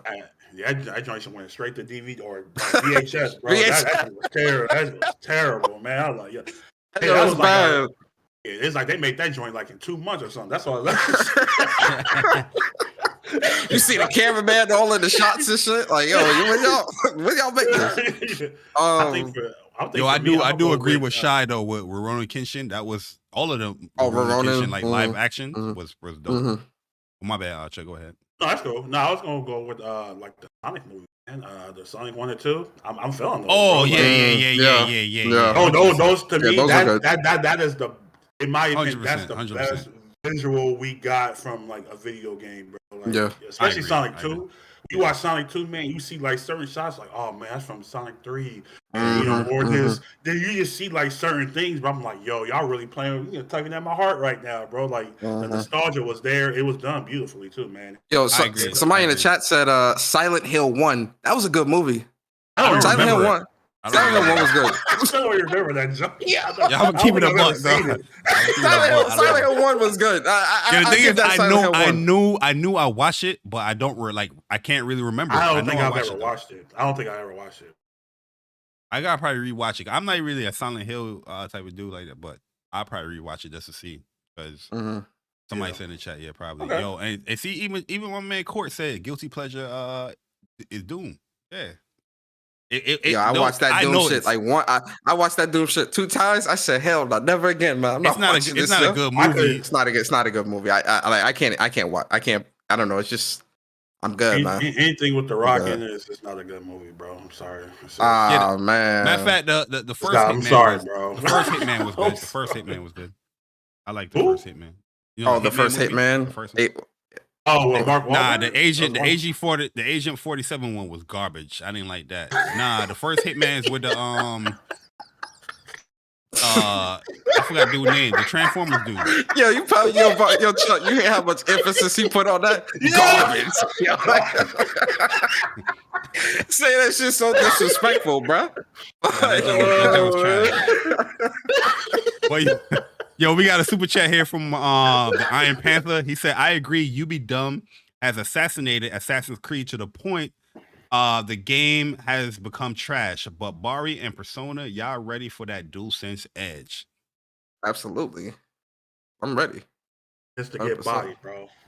Man, oh my God, here you go. I'm sorry, man. I'm sorry. Oh yeah. It's Timothy. You don't want to pull up in the pod lobbies. Cut it out, man. Whoa, God, no habla inglés, bro. What are you talking about? Now, Chuck played Black Ops 3.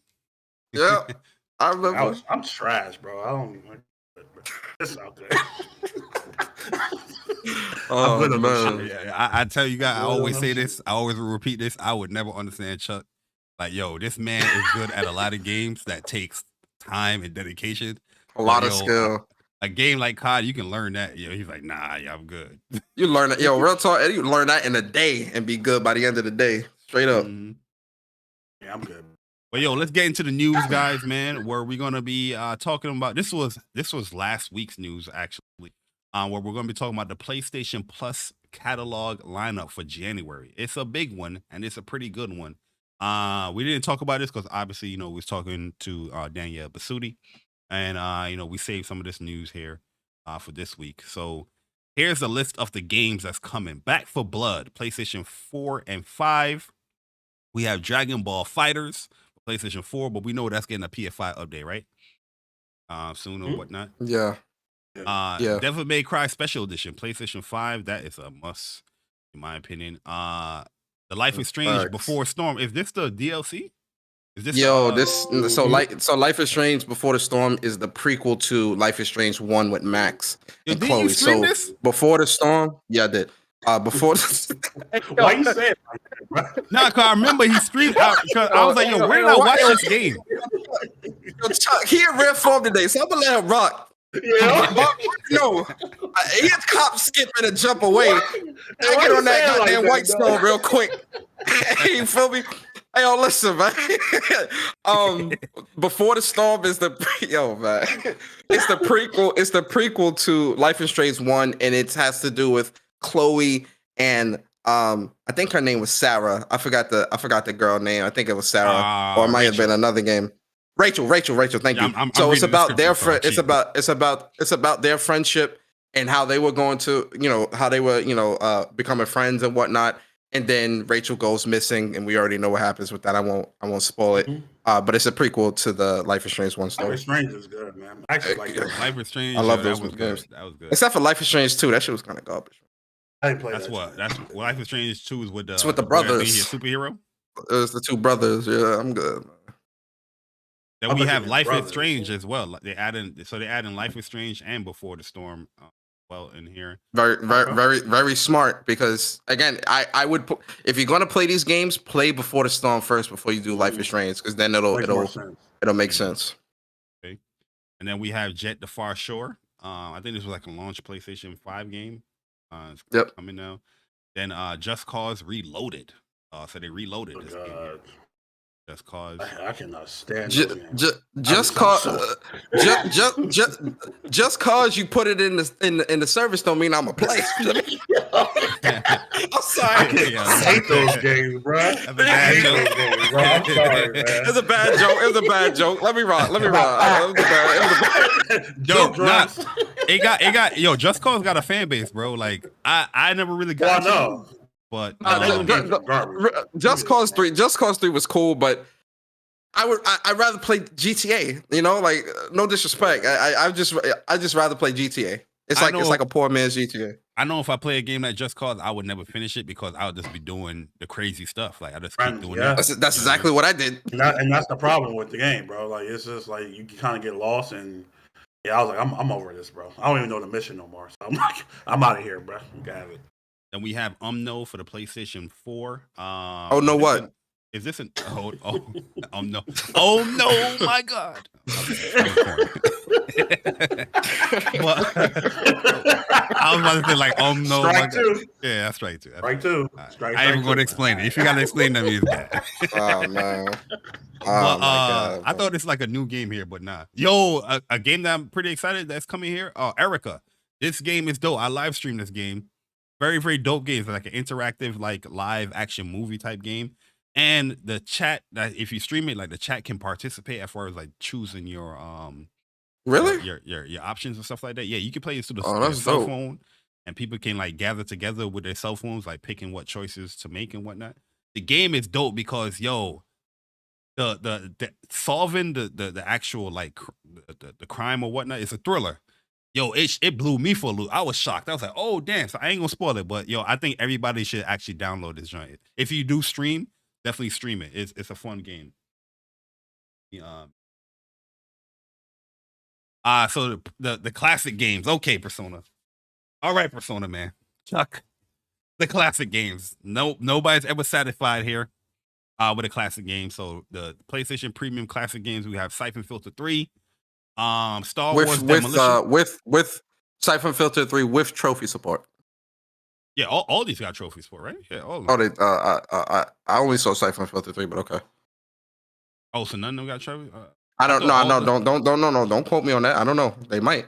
Oh, I no, don't we know. got Star Wars Demolition. I remember this game back in the day. Hot Shot Golf 2, man. Is here as well, man. I love Hot Shot Golf back in the day. So these 3 games, man. How you guys reviewing the PlayStation Plus catalog lineup for January, man? Strong month or weak month? Guys saying. I'll give it like a solid. I give it a B minus. I think Back for Blood. I know a lot of people probably didn't even play that, so I think it's a good look that's in there. I didn't play. I know I didn't play that. Dragon Ball Fighters. It's a solid. It's a really good fighter. Rollback is coming, so you might as well put that in your library. Overall, it looks it's cool. I like I said, B minus. There's some games in there you might not have tried. You know, I don't know. I give it a B minus. Yo, definitely, have Dragon Ball Fighters in your library so Chuck can teach you the game. Of course, I got you. Yeah, you know what I mean? I got you. Good luck. Yo, Persona, what's your thoughts, bro? What's your review on this the catalog games for January? This is for extra and premium, by the way, guys, if you don't know. But this is great for gamers. Yeah, that shit hella loud. Yeah, but this is great for gamers. I'll give it a. I give it a B plus because there's in the extra category. There's a lot of great games here that I definitely think that people can play. Especially with Life is Strange, Before the Storm 1, DBZ, DMC. Yeah, that's those some great games. You're gonna have some fun with those games. The classics. Where's Legend of Yo? Where's Legend of Dragoon? Where's DQ8? Where's Gex? Where are the game? Where are the games, man? In that classic category, man. You was a fan of Gex? I hated that game. I just played it because it was something to play. It's like Bixby. Bixby. Where are the old games, man? Give a damn about no Hot Shot Golf. Nah, you tripping, Persona. You tripping, boy. Ain't nobody gonna play that, bro. Does it have online support, bro? Listen, no. I think the classics is okay. You know, Siphon Filter 3, that's dope. They pretty much putting all of them on there. I just feel like, they need to start tapping into those JRPGs that we're releasing on PS1, PS2 as well. I think it's time to do that. Where is Resistance 1 and 2? Where is Warhawk is online, so that probably won't come back. But where is I'm trying to think of like a PS3 title. Resistance 1 and 2, man. Where is Dragon Ball Z Budokai 3? You feel me? Where is Naruto? Where is Naruto Ninja Ultimate Ninja from PS2? There's so many now games y'all being from unfair. Now y'all being unfair. I'm not being unfair. Games. Those are licensed It does not matter. It's gonna be harder. I agree. It will be harder. Pause. But that's when I think back to my childhood or think back to like classics, those games come to mind for me as well. You get what I'm saying? I'm not saying that every game can't be there, and I know that. And I know that DBZ, Budokai 3, and Naruto probably won't ever come, which is fine. I get that. But more of dipping into PlayStations, it's okay. It's a B plus. I just want more. And that's just me being greedy. I just want more. But I think it's a solid list, all in all. I really do. Even classics, I do. I agree with what a lot of you guys are saying, but I gotta give this an A plus, man. A plus. I think this is a stellar lineup, bro. Back for Stellar? Blood. Yeah. Stellar? I don't know about Stellar. Dragon Ball Fighters, Devil May Cry special edition, the Life is Strange collection here, Jet the Far Shore, Just Cause, oh my god. Just Erica. Cause is stellar? All right, brother. You got it, bro. You got it, brother. You got it, brother. No. Just Hold cause 4. That's stellar. Hold up. That war's a stellar lineup. You got it, brother. You see, y'all in these y'all in these spaces too much. I don't be in no spaces. This is why I'm gonna say it's a stellar lineup because it's not over as far as the updates, as far as what's coming to the PlayStation Plus catalog. So we also have segue. All right, I see the segue. All right. We also have The Last of Us Part 1 coming to PlayStation Plus Premium, which is a very, very smart move from PlayStation due to the whole TV show, adding this game on here. So right here, they're saying after the whole, Last of Us TV show, HBO, premiere on HBO Max, continue Joel and Ellie's journey with the game. Oh, it's a game trial. My bad. Yeah. Don't hold that on, bro. Come on, bro. I mean, a game. No, that's still smart, and I think that's still good though. Like a game trial, especially for a brand new show that's very popular, already reaching 10 million views in the first 2 or 3 days.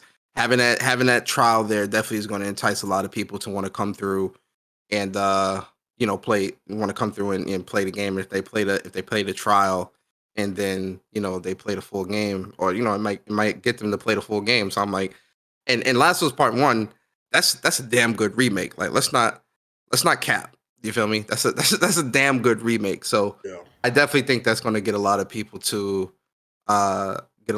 pick up the new the game, especially if you're watching the show. Mm-hmm. I personally think this is a strong lineup for PlayStation Plus Extra and Premium, and on top of that, you have one of the greatest games to come out as a trial, a part of Premium. The classic games, like I'm always going to agree with Persona. The classic games, don't get it twisted. I do feel that PlayStation needs to dive into more of their library of games, especially like especially what everybody wants. They know what everybody wants. I don't know why is it taking so long. Absolutely, they know what everybody wants. That's why every time I look at the classic games, I shake my head a little bit because I'm like, all right, that's cool, but where is you know what people want? You know, because people have been asking you about these games for years, I think it's time to dive into those JRPG market. They're waiting for what about Onimusha? I love those games. They released Onimusha already. Capcom already released those in a remaster. Oh, yeah, it's on PS4 already. So those are out already. Okay, let me go and cop those then. I love those games. Yeah, I think they. So that's my and I'm not and I know how people are. They hear you when you critique and Persona, why are you complaining about these things? It's not that big a deal. And it's like, listen, at the end of the day, man. That's how they sound, bro. I'm telling you, bro. That's how they be sounding, bro. When you go against the grain, that's how I imagine they sound. When they get mad, well, Persona, when you just have to be grateful for what you're getting, those games will come when you're patient, be patient. It's like, all right, bro, y'all got it, yo. Bari, they say the same shit every time, bro. So I'm like, all right, man, y'all got it, man. Y'all got it. Deep down, they never upset, man. Yeah, deep down, they just never gonna be visibly upset. Like, nah, I'm gonna let you know straight up, I'm not filling the list. Also, continue with the whole Last of Us talk. Last of Us TV show was very, very successful. PlayStation tweeted out something here, but that tweet got deleted. So I can't pull it up. But I know it was like over 4 million and something views for that weekend for the show. I know it went up now. It was like at 10 million or something like now. Yeah, so on Sunday it was 4.7 million for Sunday. And then I think by Tuesday it was at 10 million. Yeah, I mean that's fire. That's heat, bro. You know what I mean? 10 million people. I think people need to understand, how crazy that is, man. That's a big feat, man. PlayStation Productions. You know how we had our criticism weeks when it comes to the whole movies and TV shows, but they actually making a big footprint within that medium. You know what I mean? Like the entertainment business, movies, as much as people want to say when it comes to Uncharted, highly successful. I liked it. Same issues, casting and stuff, but I think they're doing a much better job here with The Last of Us as far as like the actors and actress capturing the characters, but they're doing Well, I think good, it man. I think it speaks to the importance of continuity. I think and it speaks to Neil Druckmann and the team really being involved with this with this project, making sure that things is right. I think that stuff is very important. You can put your own spin on certain things, but I feel like if you're using something that has a already predefined source material, I think it's important to respect that to a degree. Yeah. Especially if you're trying to retell a story, it's important to respect that. They got it, man. So huge Yep. huge shout out to PlayStation Productions, what they're doing. I'm looking forward to the God of War show. What else doing? Gran Turismo movie. You know what I mean? We out Twisted. here, So the out here about to confirmed watch a racing movies and movie? shows is Gran Turismo, God of War, Twisted Metal, and Twisted Oh, Metal. yeah, Ghost Twisted Metal. of Tsushima movie. For And real? Ghost yeah, of Tsushima confirmed. They doing a ghost movie? Ooh. I thought I saw somewhere that they were doing like a Ghost of You know Tsushima what? show. I do that might remember that. still be a rumor though. I don't know if PlayStation publicly confirmed that yet, but it was speculated that they were doing a Ghost of I Tsushima think it was a rumor. I think it was a rumor. show or movie or something like that. I remember seeing something like that. Right. I remember seeing. Yeah. And that's gonna be crazy though. Like Ghost? Yeah, I'm with that 100%. Twisted Metal, I think it's gonna shock a lot of people. I think it'll too, be man. fire. I think that would be fire, bro. Yeah, Oh yeah, I'm a Horizon show as well. Horizon Zero Oh Dawn. yeah, or you Forbidden right. West, whatever. Horizon 2. for real. Yeah, they do. Yeah, they are. Yep. Damn, that's crazy. Okay. Sony, not PlayStation, Sony, because a lot of this it's PlayStation, but it's also Sony. Like it's the whole combined. Company. It's combined. Production. They getting in their bag, man. They really getting in their bag. I see the vision. They trying to also get into this television market and really like dominate and Yeah. My biggest critique with all of this stuff though is they to consolidate where their shows are being presented. They have it all over the place. You got HBO Max, you got Amazon, you got whatever else the other shows is coming to. Like, you should have your own streaming platform or whatnot. Why did you? I don't think streaming. Yeah, I don't think it necessarily needs to be its own streaming platform because we already have enough of that. If you want to watch these shows, you got to subscribe to like 5 different streaming platforms. No, I know, but what I was gonna say, was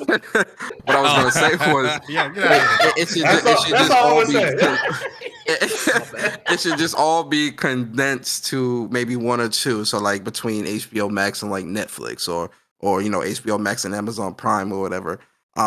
Because that is a lot of shows and movies and things like that they're going to be doing. But the reason why I don't think they should build their own streaming platform is because there's already that market is already oversaturated. You feel me? And so I feel like it would be a smarter, in my opinion, I feel like it would be a smarter business move just to they partner got their with own. Put no ones crackle. that have ain't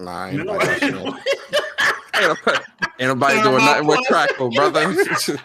Ain't nobody checking on Crackle, brother.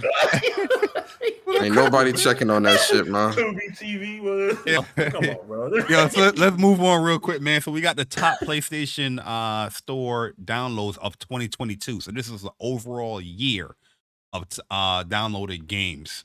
So the first, we're only going to do the U.S. and Canada. We can look over the UK and Europe as well, but don't focus here. Modern Warfare 2, top selling games on the PlayStation Store digital front of 2022.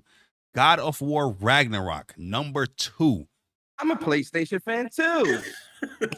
That's crazy, man. We already seen the MPDs. When it comes to MPDs, God of War Ragnarok is number 4 overall in the US. Now on the PlayStation Store is number 2 overall on the digital. That's big though, because God of War, it literally, this is for the whole year, and this game literally just came out 2 months ago. You think they surpassed 10 million? I feel like if it was at 10 million, yeah, PlayStation would have said something. I feel like they would have came out and said something.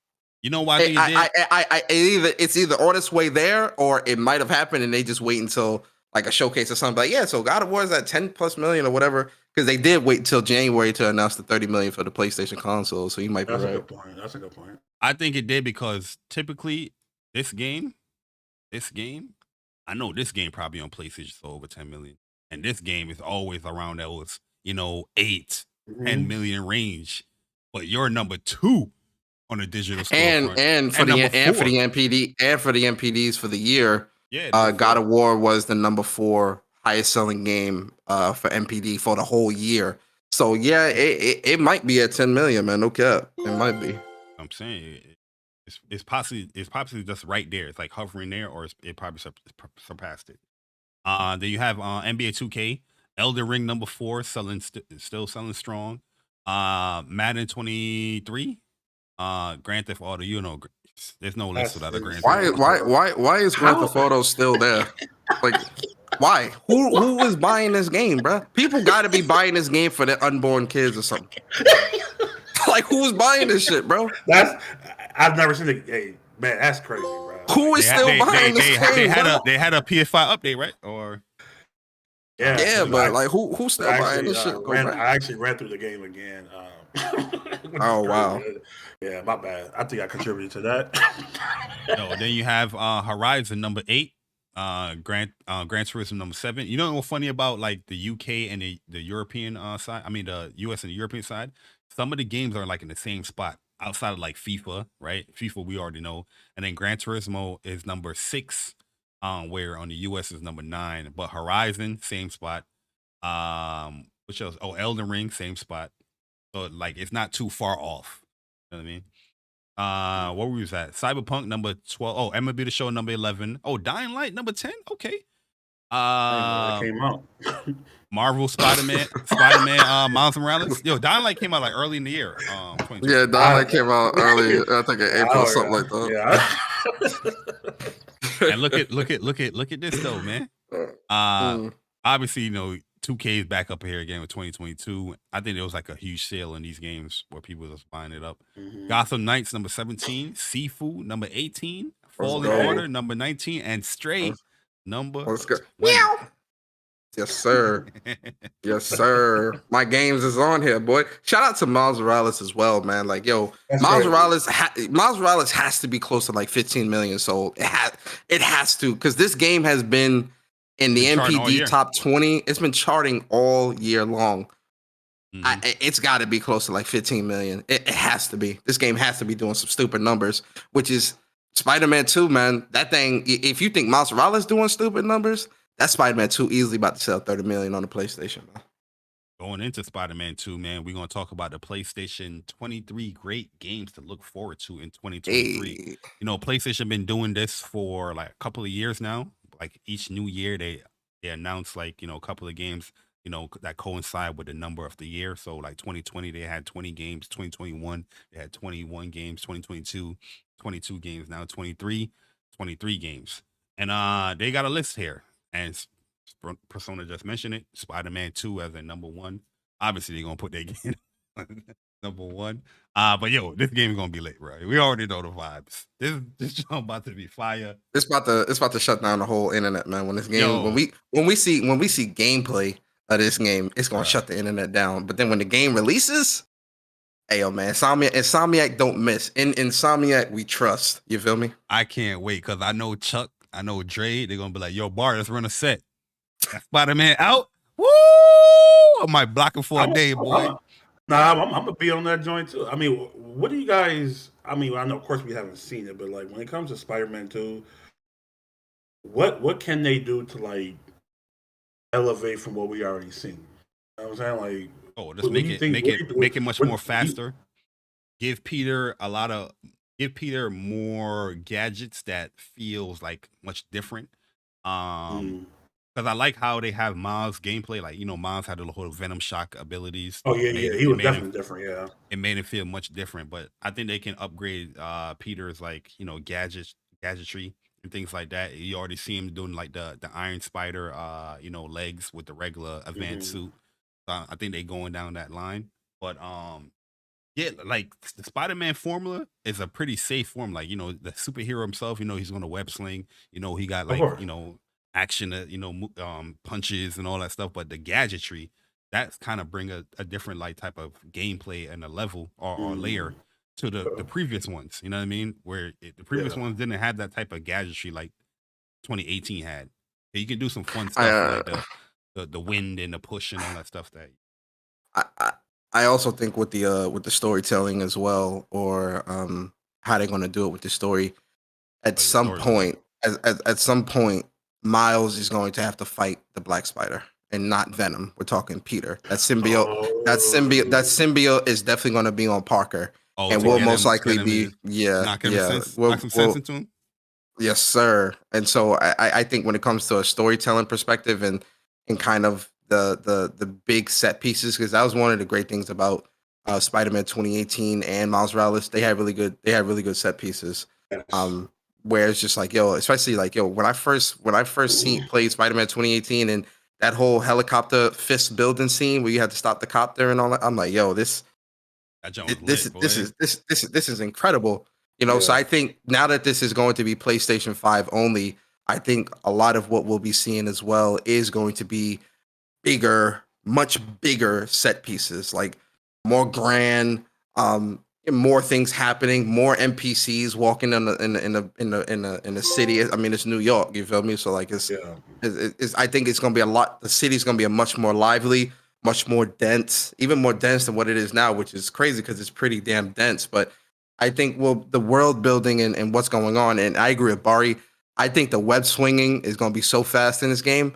It's gonna be like you in the goddamn NASCAR racetrack, man. Like because it's PS5 only. So now you got the SSD and everything. So you be zipping, boy. Motherfucker gonna be looking like got a jetpack on his back, swinging so damn fast, man. It's gonna be crazy. So I'm excited. I hope they make the web swinging like an actual skill. Like you kind of have to. I mean, they kind of did that in the previous games, but make it to where like to get optimal swinging, you really have to put some time into it. Like you said, it being only PS5 only, I think they can kind of explore more avenues and ways of web swinging and even more combat. Make it a little bit more. I think the hand-to-hand combat is fine, but they can kind of expand on that too. And just not kind of like rely on gadgets and stuff like that kind of differentiate the two Spider-Mans basically. So hopefully they just kind of expand on everything. I'm like I said, I think Spider-Man 2 is probably like.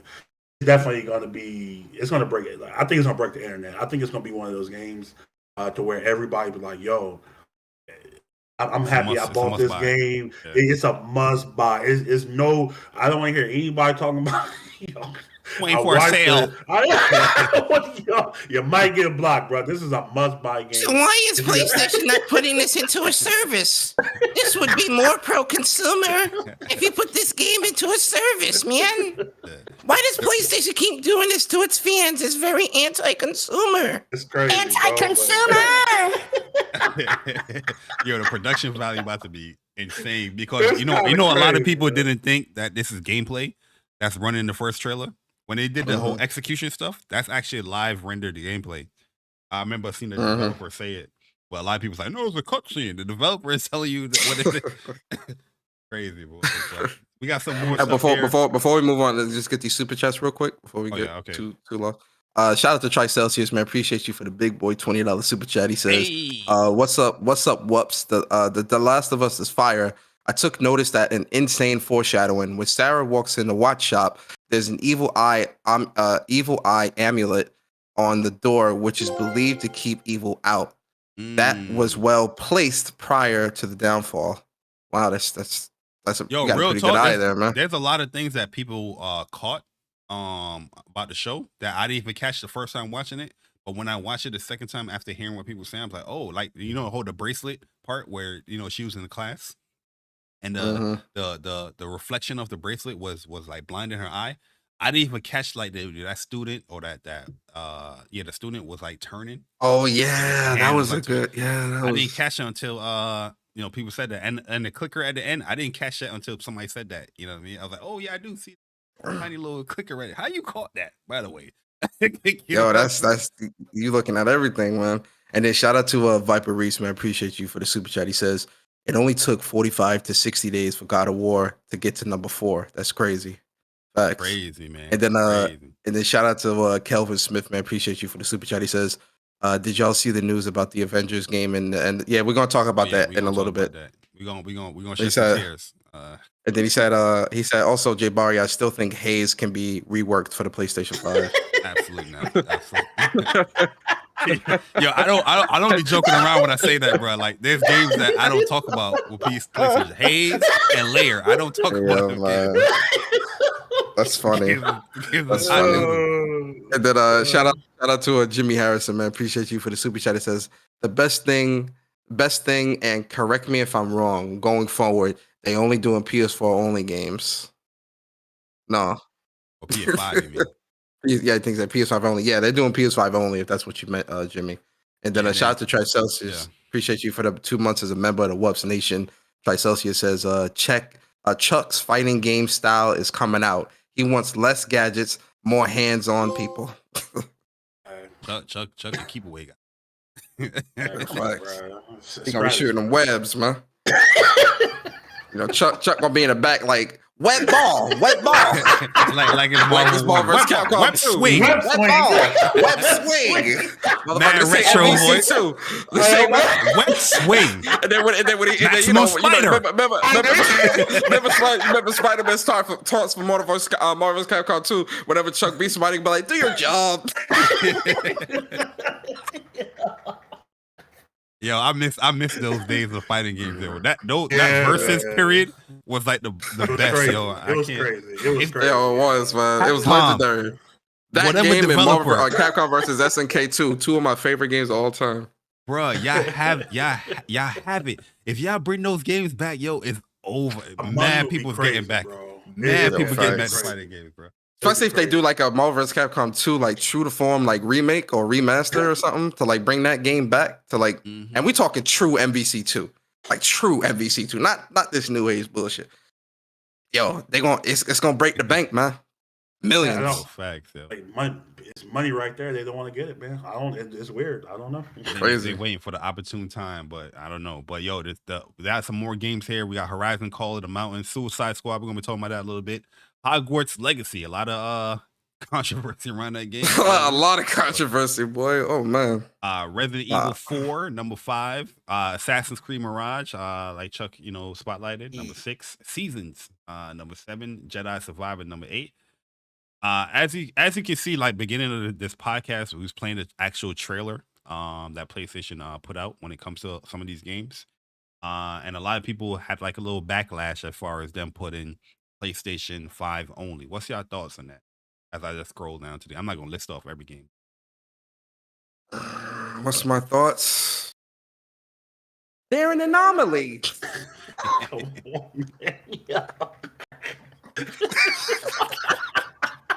That thing catch me off guard. They're an anomaly. They're an anomaly. Like I should care.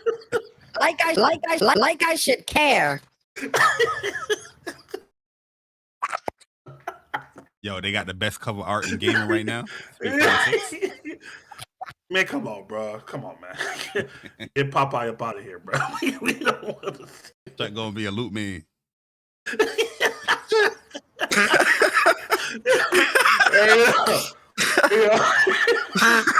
Oh man. Yo, this game right here though, Sin Duality, this junk look good, man. I want to see more from this and Ether Knights as well, or Ether Knights. I want to see more. Ether Knights, yeah, I'm excited for Ether Knights, man. Sin Duality, I still need to see more. Is that the like mech joint? The concept yeah. is hella dope.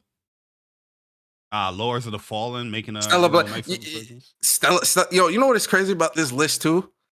There's so many games, and this is just what we know about, man. Like, there's still so much not on this list that's dropping as well. Like, Granblue Fantasy Relink, perfect example. We're gonna talk about that, but there's still so much outside of this, and this list by itself, majority of this stuff, I'm buying, I'm picking up, I'm playing.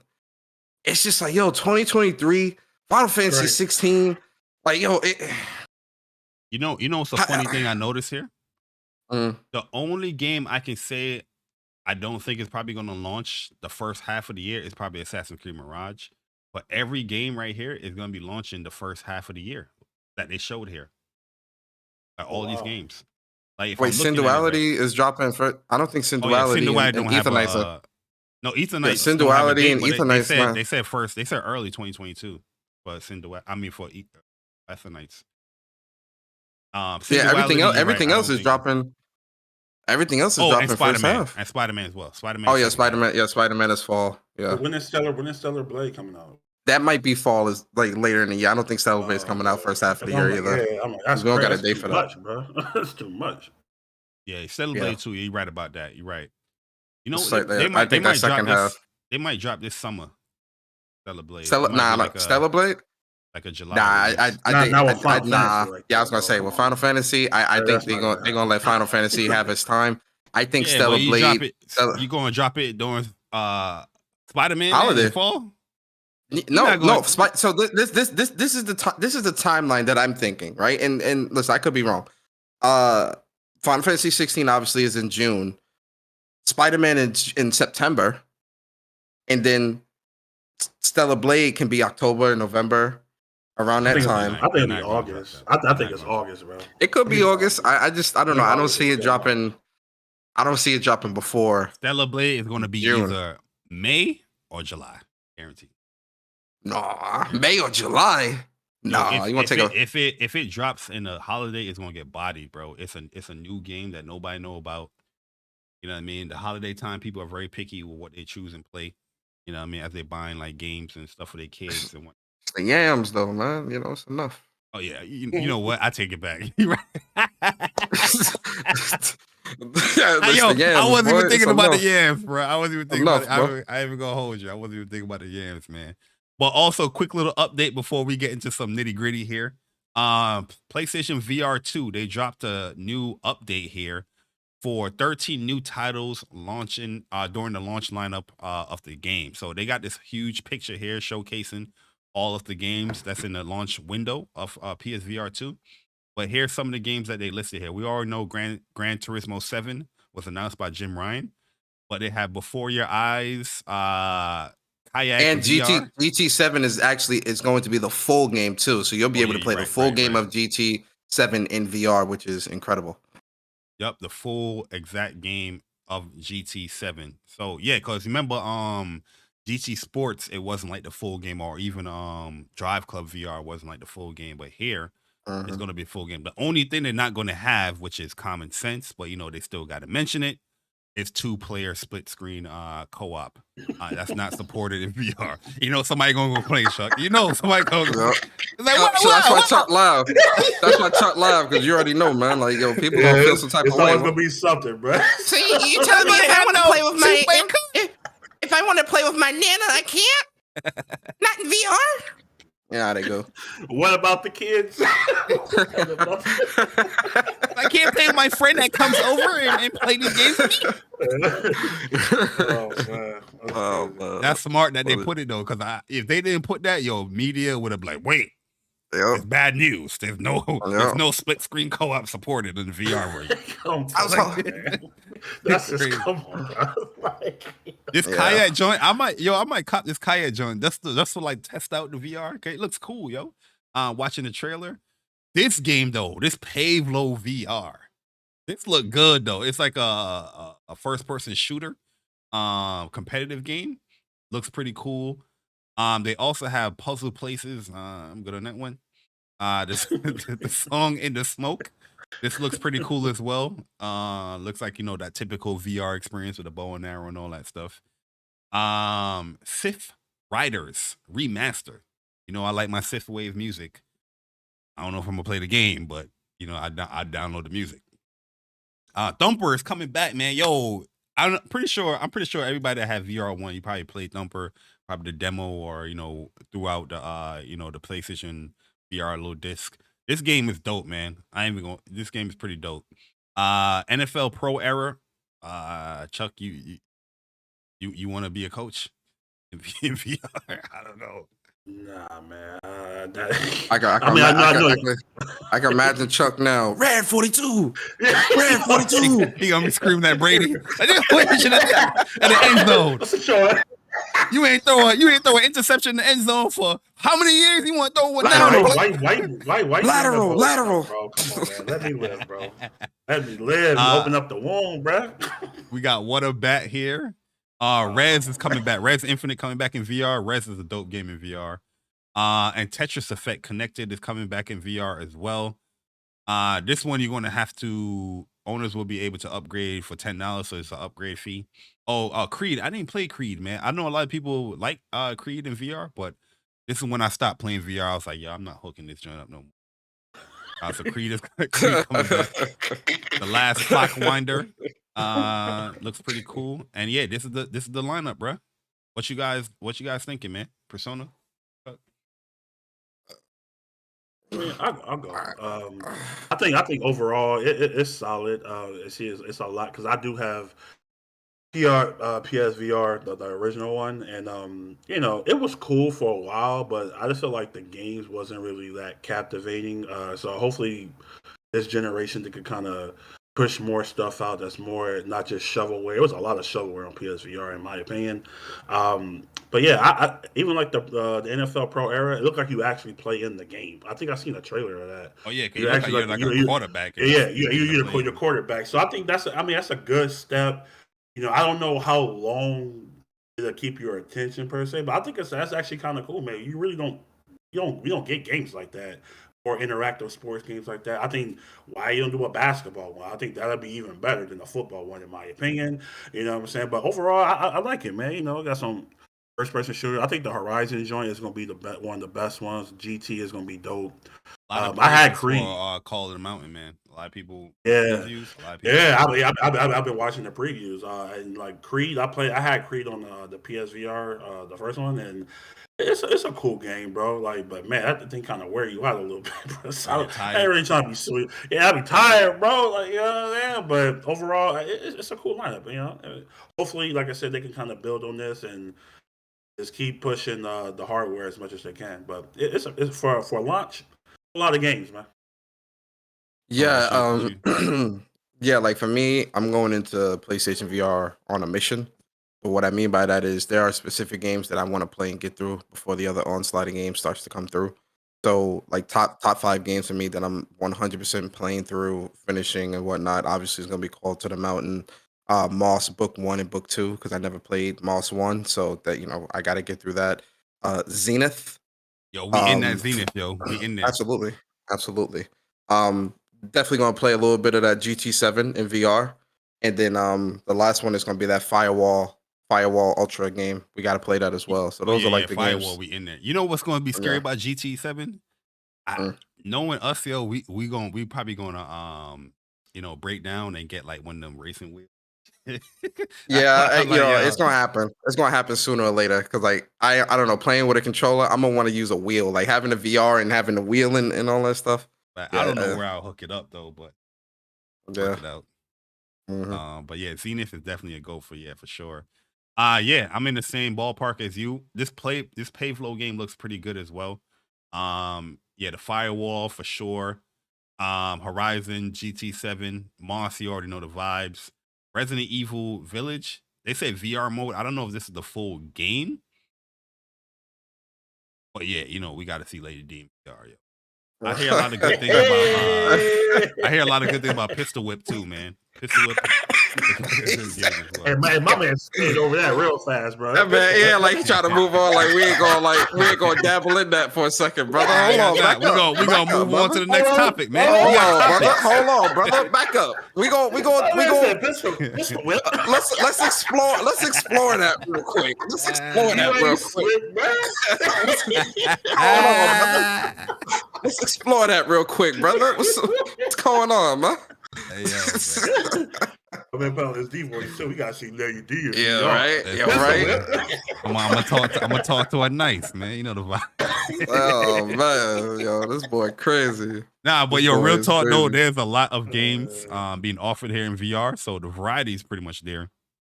There's a lot to choose from, and yeah, regardless of where you go, I think you're gonna have a good time, man. I also want to see what's gonna be, how they're gonna do like a lot of the casual apps and things like that. Like, hey, if I want to go to the Bahamas, I want to be in the Bahamas in VR, see if I can just chill out and I like that stuff, man. And the demo games. Hopefully they have like a demo disc as well or a demo download of games, like the first VR, get people acclimated in those games. But yeah, I think VR is looking strong, man. Really, really strong. Hey, all the games. Shout out to Jimmy Harrison. He said, yeah, he meant PS5. So shout out to him for that. And then shout out to DC. He says, get a wheel. I'll let you know the best one to get. For sure. And then Viper Reaps Corner, he says, what about Demio for the VR2? Oh yeah, Demio. Is that the Dungeons and Dragons game? Yeah, yeah, I'm good. Game. I'm not picking that up. That would be fun for like a community kind of thing. But to be honest with you, there's a lot of games. There's too much games coming out. It's too much. I'm good. That's something you get on a fire sale during Black Friday for like $2.99. I'm not buying that right away. I'm good. Shout out to Kratos99. Appreciate you for the super chat. He says, "Ayo, Lady D in VR2. Lord have mercy. I'm sweating." There you go. You know what I'm saying? Kratos, I'm with you see what you did, Bari? You see what you did to these nerds out here, man? God damn. Come out at night. I ain't doing nothing, man. We just speaking from the heart, man. And we gonna continue speaking from the heart real quick, man, because yes, sir. Grand Fest oh my god happened recently, and we got a new trailer for Granblue Fantasy Versus. And not versus Relink, and it's looking pretty amazing, man. Yeah. So we're gonna talk about what we have seen so far when it comes to the trailer, give our impressions on the trailer, our disappointments as well when it comes to the trailer. Well, how you guys feeling about Granblue Fantasy Relink, man? I have the trailer, by the way, on. Chuck, you can start us off. Okay, cool.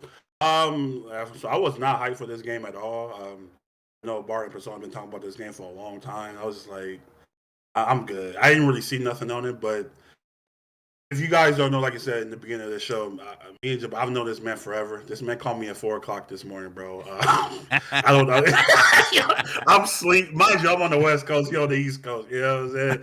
And he was happy, bro. I give him his props, but overall, I think this game, not only am I hyped for this game, it's a day one. This trailer is crazy, bro. Like I said, I'm not really like an RPG guy, but this is definitely giving me Tales of Arise type vibes. And me knowing the characters going in is actually a plus. You know what I'm saying? Like I don't know all the characters, but just playing the fight. We're gonna dive into that, Chuck. Yeah. So I'm just saying, like I definitely, it gives me even more hype because they the trailer to me is a 10 out of 10. I like the way it looked. The gameplay looks fantastic. And, I didn't even know this thing was 4-player co-op, so that makes it even more fun. It didn't have a release date or whatever, but overall, I think the trailer did a great job for bringing somebody like me in, had no interest in this game at all, to want to buy this day one. So, yeah, bravo, man. Bravo. Hey, look, man. Granblue Fantasy Relink is a game I've been excited for a couple years now, man. This is up my alley 100%. I can't wait for this. I can't wait for this goddamn game, man. Like this is one of those games that I don't care if the platinum requires you to play the game like 3 times on the hardest difficulty type thing. Like I want to platinum this, man. Like I want to put do every single thing that they want you to do. I'm gonna play as all the characters. Like this game, I cannot wait. One of the most disappointing things for me though, man, because the way they were hyping it up, like they did show a lot too. Don't get it twisted. In this new trailer, you could definitely tell that this is definitely running on PS5. Like they definitely polished this game up, and I feel like this is running on Unreal 5. I'm not sure what engine they're using, but this looks like it's running on Unreal 5 because it's just too. It looks too good, if that makes sense. Like the colors, the combat, the world, all of it just looks really, really, really incredible. And then like the characters, like I watched the character video that shows all the characters in the training room and all that. The combat in this game is going to be spicy. It's going to be on point, man. And you already know your boy's going to be flooding Twitter with the combat videos, and it's going to be on point. My biggest disappointment for this is the fact that we didn't get a date, man. They told us wait till Granblue Fest in January 21. We got a lot to show you. Da da da da da. I'm thinking we gonna get a date. We still not gonna get a date. Yo, Bari, I linked to some. Shout out to Genki. You see, me and Bari no. You understand? I'm not Bari. No, I'm looking at this. I'm looking at the podcast, and I was just about to tell Bari to show Genki's tweet. Shout out to Genki, man. Great dude in the community. He does a lot of the translations for a lot of these Japanese events and whatnot. He's a really, really great dude. So shout out to Genki. And so essentially, the Granblue director, Tetsuya Fukuhara, he said, the state of the development is like at the very last stage. They can already see the end and just have some fine adjustments to make. He apologized. They could not give the full release date in hopes that you can please wait for them. Now, here's the caveat, because I was very disappointed when I saw that. But Fukuhara also said, this game is absolutely coming in 2023. So I think they're at the final stages. And I'm going to be honest with you guys. And me and Bari, we've talked about this before. I really do think the entire industry is being very close to the chest when it comes to these releases, because they see how some of these games get crucified when they show it too early or don't, or it's not in a ready state. And it releases like how it did. Like, look at Cyberpunk and all these other games. I think these developers are scared out of their minds and do not want to show anything or give too much information without being 100% ready. It's the same thing with Final Fantasy 16. And look how that looks. And to Granblue's credit, if you look at earlier trailers of Granblue Fantasy Relink and you look at this brand new trailer, there is a very high noticeable difference when it comes to not just the world, but the characters, the combat, and they are definitely polishing this game. Like, they are definitely cleaning this game up, and it shows through the newest trailer. So, as disappointed as I am at the fact that this game is we did not get a date yet, I'm glad that they reassured us that this is coming in 2023, and I can't wait to get my hands on this. This is day one. Yo, 100%, man. I can't wait for this game. Hearing what the developer's saying, Fukuhara, seems like they're just doing like some bug fixes and making sure the game can run super, super smooth. It looks like it's running super smooth, because one thing we've seen from the development process of this game from like 3 years ago to now is that, like, with the first show, it definitely looked rough performance-wise on PlayStation 4. Because the ambition of this game is so wide. Like, it's a huge open world, 3D rendered Granblue game. And the scene on the PlayStation, it looked great on the PlayStation 4, but you definitely saw the little chops here and there with the frame rate. But, they delayed it. They showed another one where they had like all the, the people in there had like Lancelot, Vane, Percival, and Siggy doing like a Primal Beast mission. And it looked like it was running good. And then they announced that it was coming to PS5. It got delayed. Then another delay when they got announced to go to PC. It was like, what the hell's going on? It came getting delayed like every single year, man. I get to switch developers, remember, because originally it was who was making Platinum. it? Platinum. And yeah, that was the first major delay. It was like, yo, listen, we switching everything. We're building this in-house now, side games. But yo, overall, every time I see the game, it just looks better and better and better, man. Like, even like we play like the fighting game, you see some of the aspects in this game. You know what I mean? Like, you see the fighting game look, because Granblue Fantasy Versus was a beautiful looking game, but Really you see was. it here in this 3D render type world. You know what I mean? I'm like, damn, this junk look kind of on point. The way how the grass is moving, the trees and everything. I know a lot of people don't give a fuck about all that shit, but to me, I'm just looking at it, it's like, damn, everybody looks so lively in this game, man. It looks amazing. And the fact that you can upgrade your armor, I see like they got a different color variants and things like that to your outfits, which is cool. The fact that you can play as the whole Grand Cypher like crew, the Skybound crew, it's amazing, because everybody have like unique gameplay.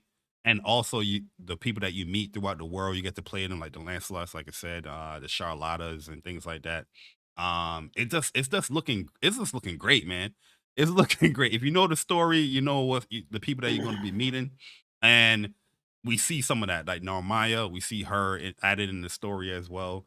And she's going to be an actual playable character. That was like the big news from this trailer, to be honest with you, was showing Narmaya, and they showing like Rackham and Eugene and Io's gameplay, because we never really seen those gameplay from them like that before. But yeah, yo, the game that's looking amazing, man. Whenever it drops, you already know the vibe is going to be happening. It's going to be down, and the fact that it's going to have that 4-player co-op, it's going to make it fun. Where you know we on that. Yeah, Yes, you know, sir. going through, you know, tackling some of these dungeons and stuff like that. And you know what's crazy about everybody here on the panel? I already know everybody's going to have their respective characters. You know what I mean? Like everybody's going to have their own little set characters. So like when we do meet, you know, the vibes like, you're going to be good at this. You're going to be good at that. You're going to be good at that. You know what I mean? So it's going to be fun to play with everybody in the game, man. But yeah, big disappointment though. No release date. Like, I kind of want to say it's understandable, but I kind of don't because I'm like, yo, it's been delayed like 3 years. You know what I'm saying? Like, obviously, you added more consoles. Like, you added PS5, then you added PC, so it got delayed those years, respectively. But now it's just like, damn, we were waiting. We wanted to see when it come out, especially when a lot of these games is coming out. We trying to plan our year, man. Yo, you ain't dropped no release date. I was like, oh man, that's not a good look. But yo, that's facts though, because it's like, yo, I need to know what days I need to put in. Yeah, let me know, bro. I'm trying to set up. I just pray. I pray that this game doesn't come out in June. I just pray because I don't see them releasing this in June. I don't see it. I think it's gonna be closer to fall. What about May? You think May will be? I think May would be a great date, to be honest with April you. and May. Early May. Actually, no. Zelda come out in May. I really wouldn't put anything. Like, even though Zelda is coming out on the 12th in May, I wouldn't put anything in May around Zelda, respectfully. Like anything major. And I feel like Granblue is a major game, and I definitely want this game to succeed. And I don't want people to have to fight and to decide, oh yeah, buy this or that. I feel like April is a great month, but if not April, August. I think April is this month for it to come out. I would drop it in May too, man. I know Zelda's coming out, but that's only on one platform. You know what I mean? Like, that's a good point. If you're thinking about what PlayStation gamers, you know what I mean? I think May is also a good month as well. Yeah. But I do understand the whole, you know, that's a big game that's coming out on the Switch. Yep. But yeah, August, July, another great months too, man. We don't know what's coming out for those months, so. But I want to play this. I want to play this like soon. You know what I mean? Yeah. I want to play this soon, bro. But yeah, overall, it looks great. Everybody looks amazing, and I'm happy with how the game is coming out. I hope we just need a release date. You know what I mean? That's pretty much it. And I do see a lot of excitement for the game, which is also great.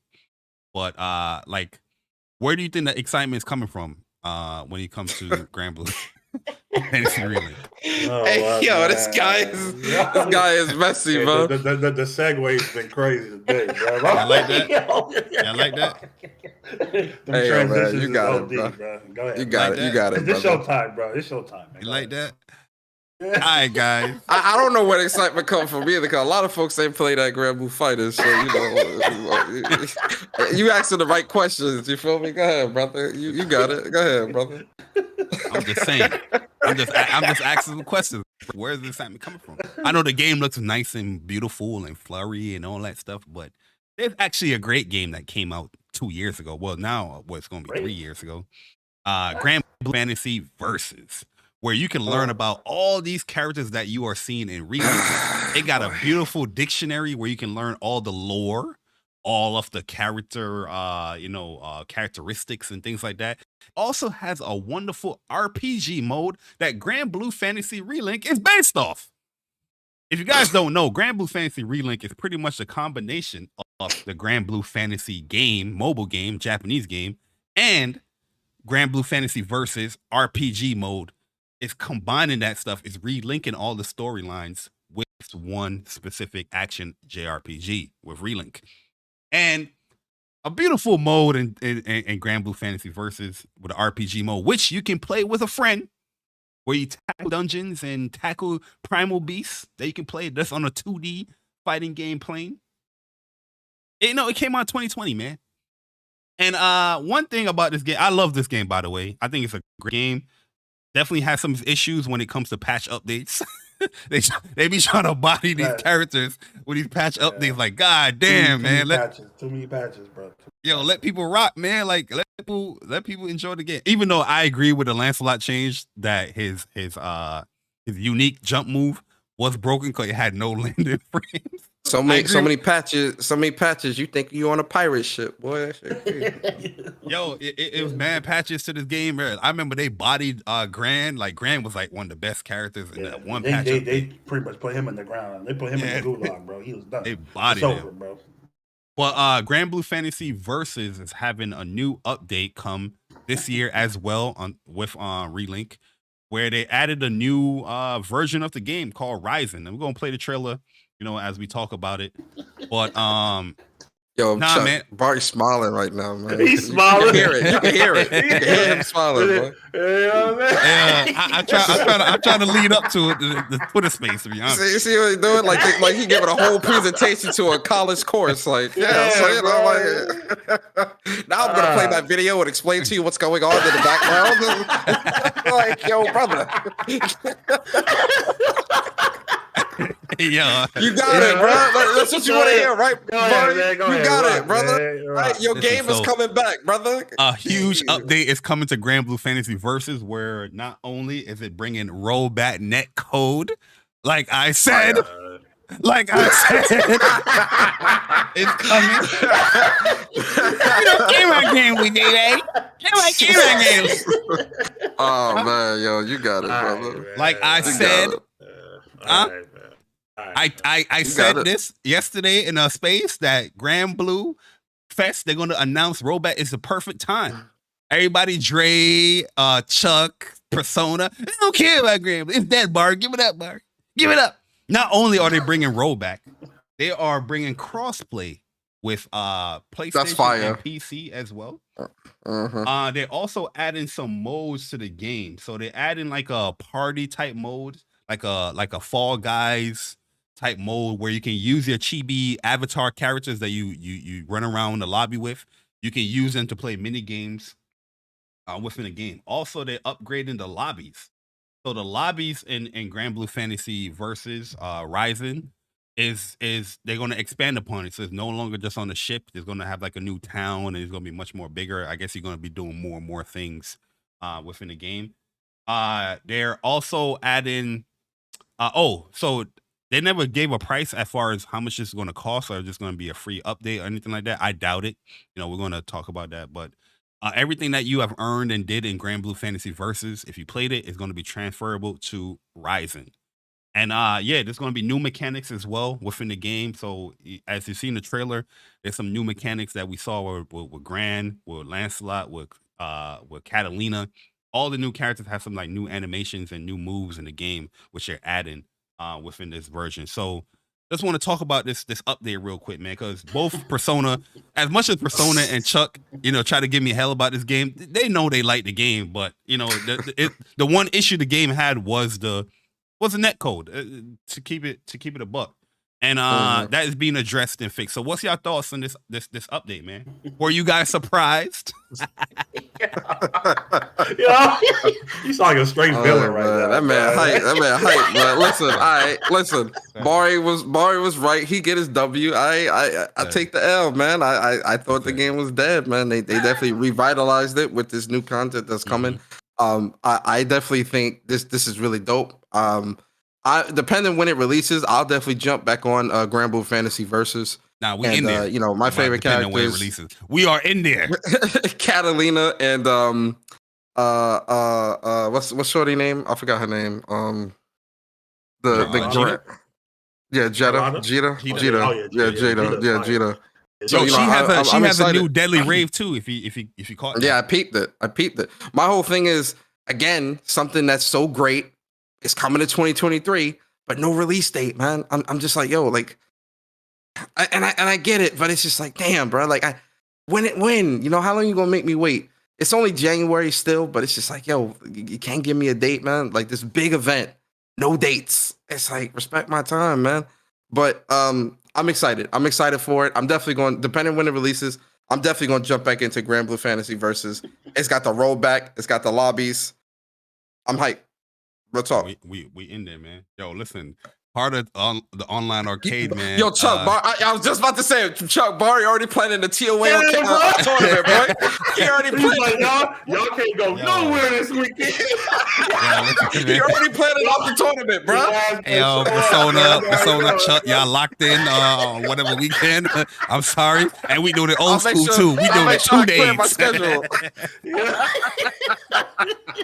I'll make sure I clear my schedule, bro. They gonna be like, yo, but this game comes out this weekend. I don't give a damn. We doing this goddamn. Hey, yo, whenever we do the tournament, I'm there day one. We definitely gonna be commentate boys. Yeah, absolutely. Commentate boys in the building.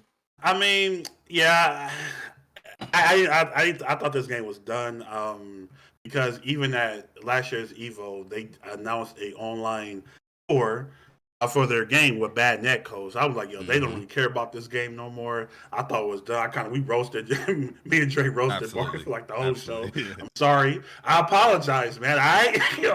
It looked like it was just done. Yeah, maybe they had like a character or something, but real talk though, rightfully so, you guys had your own speculations because they had a whole update, new mechanics, but no new netcode or nothing. Like that was weird. It didn't make any sense. Like you know what I'm saying? So I was like, okay, maybe it's probably gonna do it in Granblue Part 2 or whatever. You know what I'm saying? But this is actually a good look for the game. I always said like no game is actually, even though we roast Jay on this game, like no game is actually dead. You know, it might become a Discord game or like an offline game only, but you know, you can't play the game. But this will bring a lot of people back. Rollback alone will bring people back. Crossplay alone will bring people back. Those are like two huge things because it just makes the population of the game more. It's just better when it's like that. You know, you don't have to. You're not segregated from only PC or only PS4 and PS5. Everybody get to play with each other, man. It looks good, man. I definitely like the new mechanics. I like the new look too. It's a lot of. Everybody's trying to go for the casual joint, man, which I respect, man. Put some of that casual stuff in there, man. Get people wanting to play this. People in the game. Yeah, man, and it's free on PS Plus right now, right? Is it? Was it free? They did offer it on PlayStation Plus. They did. So it was free, yeah. So I mean, I bought this game day one. I played the hell out of this joint, man. It was just hard playing people. If you're not on the same coast, it was brutal. I mean, it was bad on the same coast, but if you're trying to play somebody anywhere else, it was bad, man. So I'm actually happy, and hopefully, this put more life back into the game. But yeah, shout out to Granblue, man. You know, Jabari got his W. You know what I'm saying? And I know Jabari, he'll be practicing this game, knowing damn well I know why he on this joint. So I know I know this man is happy, bro. You know, so shout out to him. Shout out to the Granblue. And I play Beelzebubs, man, and Zeta. You know what I'm saying? Those are my two mains in the game. So yeah, I'm definitely gonna jump back even in bad netcode, we definitely had some good matches in Granblue. Chuck Beelzebub was kind of annoying, real. Oh yeah, we were sweet. We was definitely going at it, bro. Yeah, definitely had some good character though. Definitely a good character. Persona fell in love with Jita. He's like, oh wait, she could do this. What for record? Low? I can go low. I can go high. But nah, the game is fun. It's not like it's an anime game, but it's not like an anime game because it's a little bit more grounded. It's like a Street Fighter anime. I'll call it a Street Fighter. Yeah, but there's a lot of new mechanics that this trailer is showing. I'll probably do like a separate video talking about that stuff. But I'm just super happy. Bari, you cutting in and out a little bit. You good? Your internet is good. Oh, am I? You good now? It was cutting in and out. Yeah, you good now. You good. Oh, but yeah, like like I said, I'm gonna do like a separate video talking about some of the new mechanics that I'm seeing here, or just new like normals and whatnot. But I'm just happy that this it's real, that rollback is coming. Yo, Catalina looks so I'm looking at this shit. Yo, Catalina, oh my god, man. Yeah, I told you, man, like she did a DP crazy. And she wall bounced in the air off the DP. Like, look like you can continue. You see it right here, boom. Yep. Oh, I did play Bilal too, though. Bilal, I'm definitely gonna. Oh my god, bro! Bilal was fun. Yo, this is definitely gonna reinvigorate this game, though. Like this update. It's gonna breathe some new life into it, man. I'm definitely gonna be back. training in the lab. I should get back on the lab now, man. Yeah, because now no, we're seeing lie though. Me too.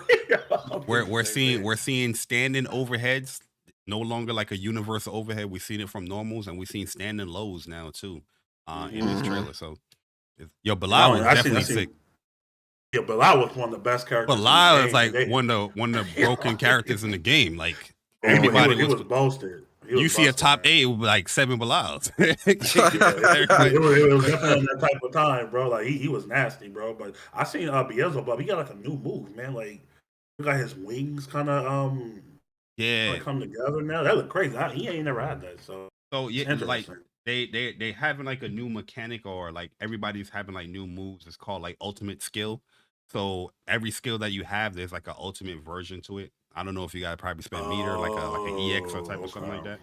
But I'm seeing that a lot. Like at Beelzebub, I saw that with Catalina, Grand now what it did his DP, he slapped her down again. You know what I mean? Lancelot, when he does his turbulence, the little teleport and down, he does like a follow-up, like slashing and all that stuff. I'm definitely seeing a lot of new stuff, man, but we're gonna talk about it. But yes, we will. If you guys haven't played Granblue Fantasy Versus, it's pretty cheap. If you got through PlayStation Plus, you be added to your library. Go give it a try. I'm not even just talking about the versus aspect. Play the RPG mode as well. That would get you ready for Relink. Because like I said, there's a lot of story elements and all the characters that you're going to be playing. You can do right there in versus RPG mode, and you can play with a friend. So it's a lot of fun. Yeah, see, I ain't go too ham. I mean, that'd be nice. Yeah. Until you make that video though. Like, yo, exactly, right? I'm waiting on the video. My man gonna go ham in that video, bro. You know what I'm saying? But it's all good. Enjoy it, bro. Oh, I know. They're when I see certain news, so games for certain things, I already know what I already know. Bari's gonna make a video on certain shit. It's like, oh yeah, Bari gonna make a video for this for sure, 100%. Absolutely. All right, so let's move into like some quick new stuff. Like it's a lot, but it's not like super long.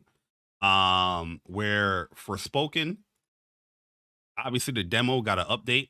Where it changed a lot of things in the demo, so they listened to a lot of the feedback here for the game, and they added things like the text. You can change the text and how large it can be. They added like an auto swap for all the spells, so you don't have to manually swap it over any spells. They also added they changed the HDR functionality.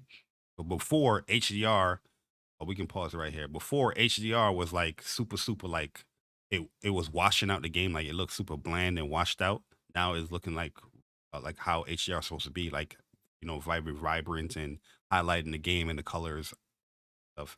They also added button mapping to the game, which I think they needed that, because now you can like put whatever buttons want to set, like any spells or action commands to for the game.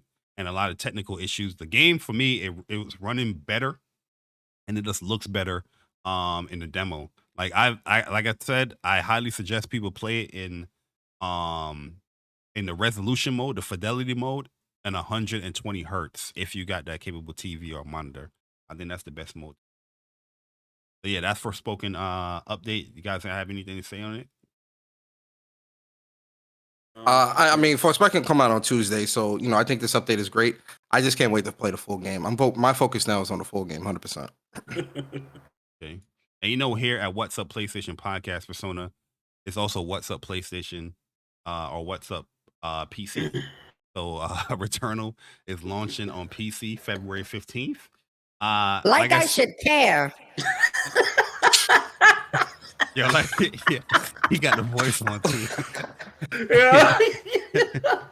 Yo, like I said, this is probably a game I would probably double dip and buy on PC, man.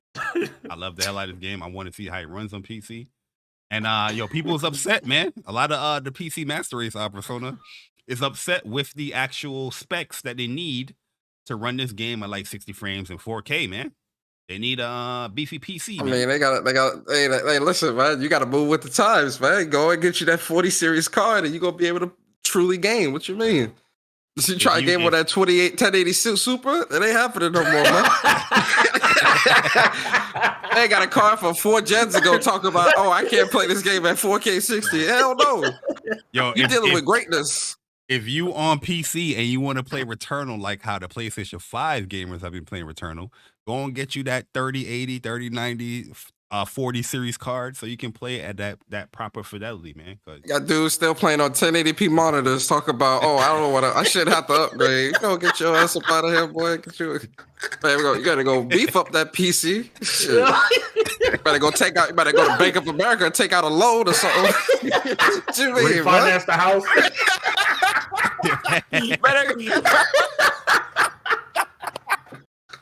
Go refinance that house, boy. Better open up a second mortgage or something. I don't know. Get that PC up the par, man. You're crazy, man. Another thing that needs to get up to par is Call of Duty Modern Warfare 2, man. Season 2 has been delayed by 2 weeks, saying that they got some fixes to do and add some new stuff to the game. But yeah, a game so popular like this, we got seasons being delayed. Not a good look. Very spooky. Just want to let y'all know crazy, bro. The highest and biggest selling game 2022. Delayed. Seasons being delayed. Crazy. Crazy, bro.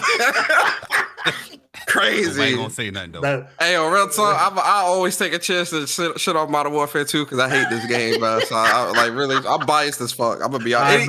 Any bad news, I'm gonna turn it up to 10. Yo, they can say, hey, yo, this gun is having a problem. You see, this is the problem with Infinity War.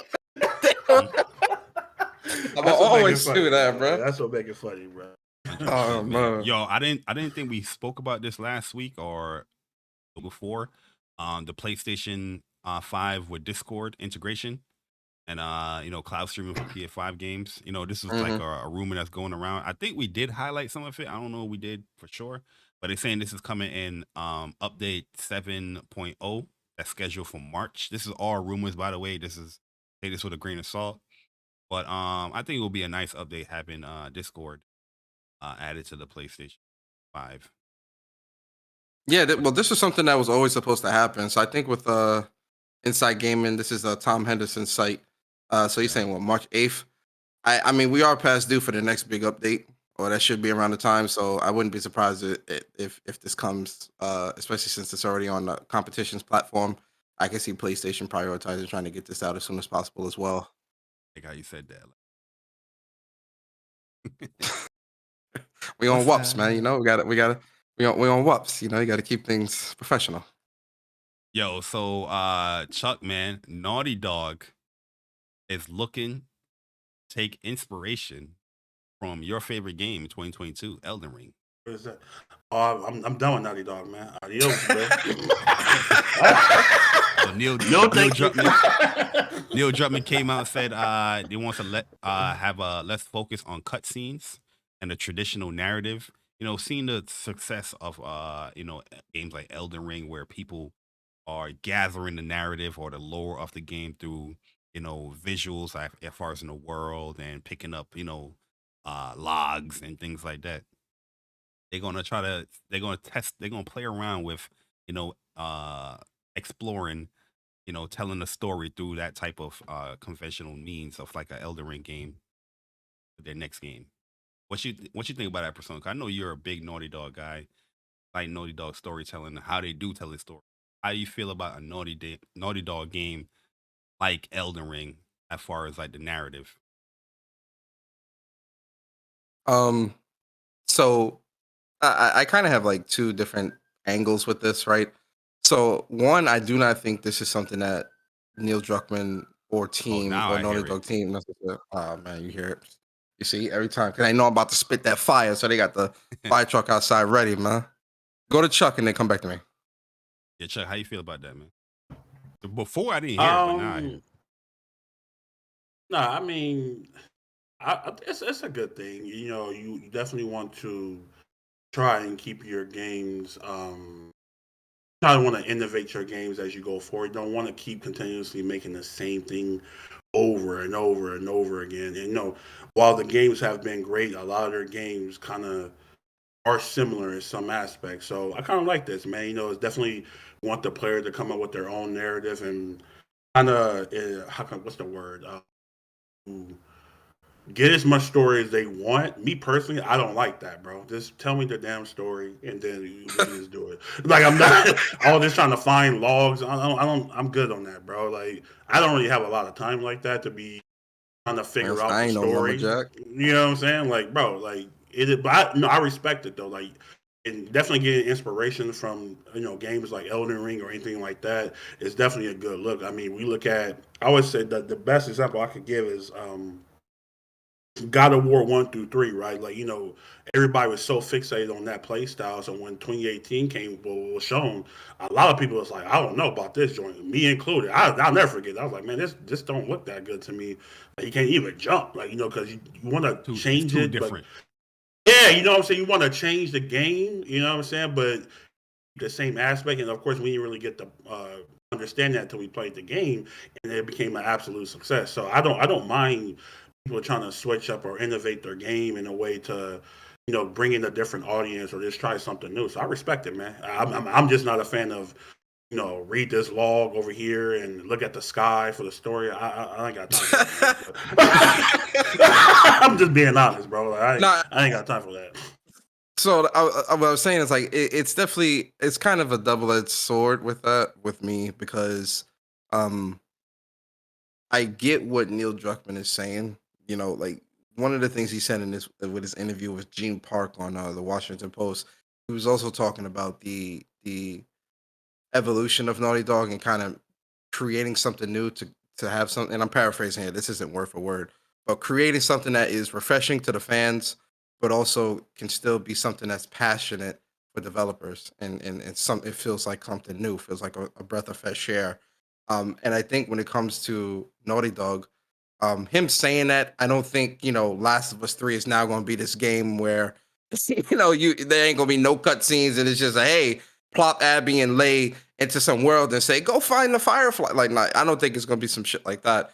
But I do think a new IP that they're working on or their next big project outside of factions or whatever it is, I can definitely see it having some of those elements. The other thing about this that I don't like, and this is not necessarily Neil Druckmann or any of the developers, it's the community.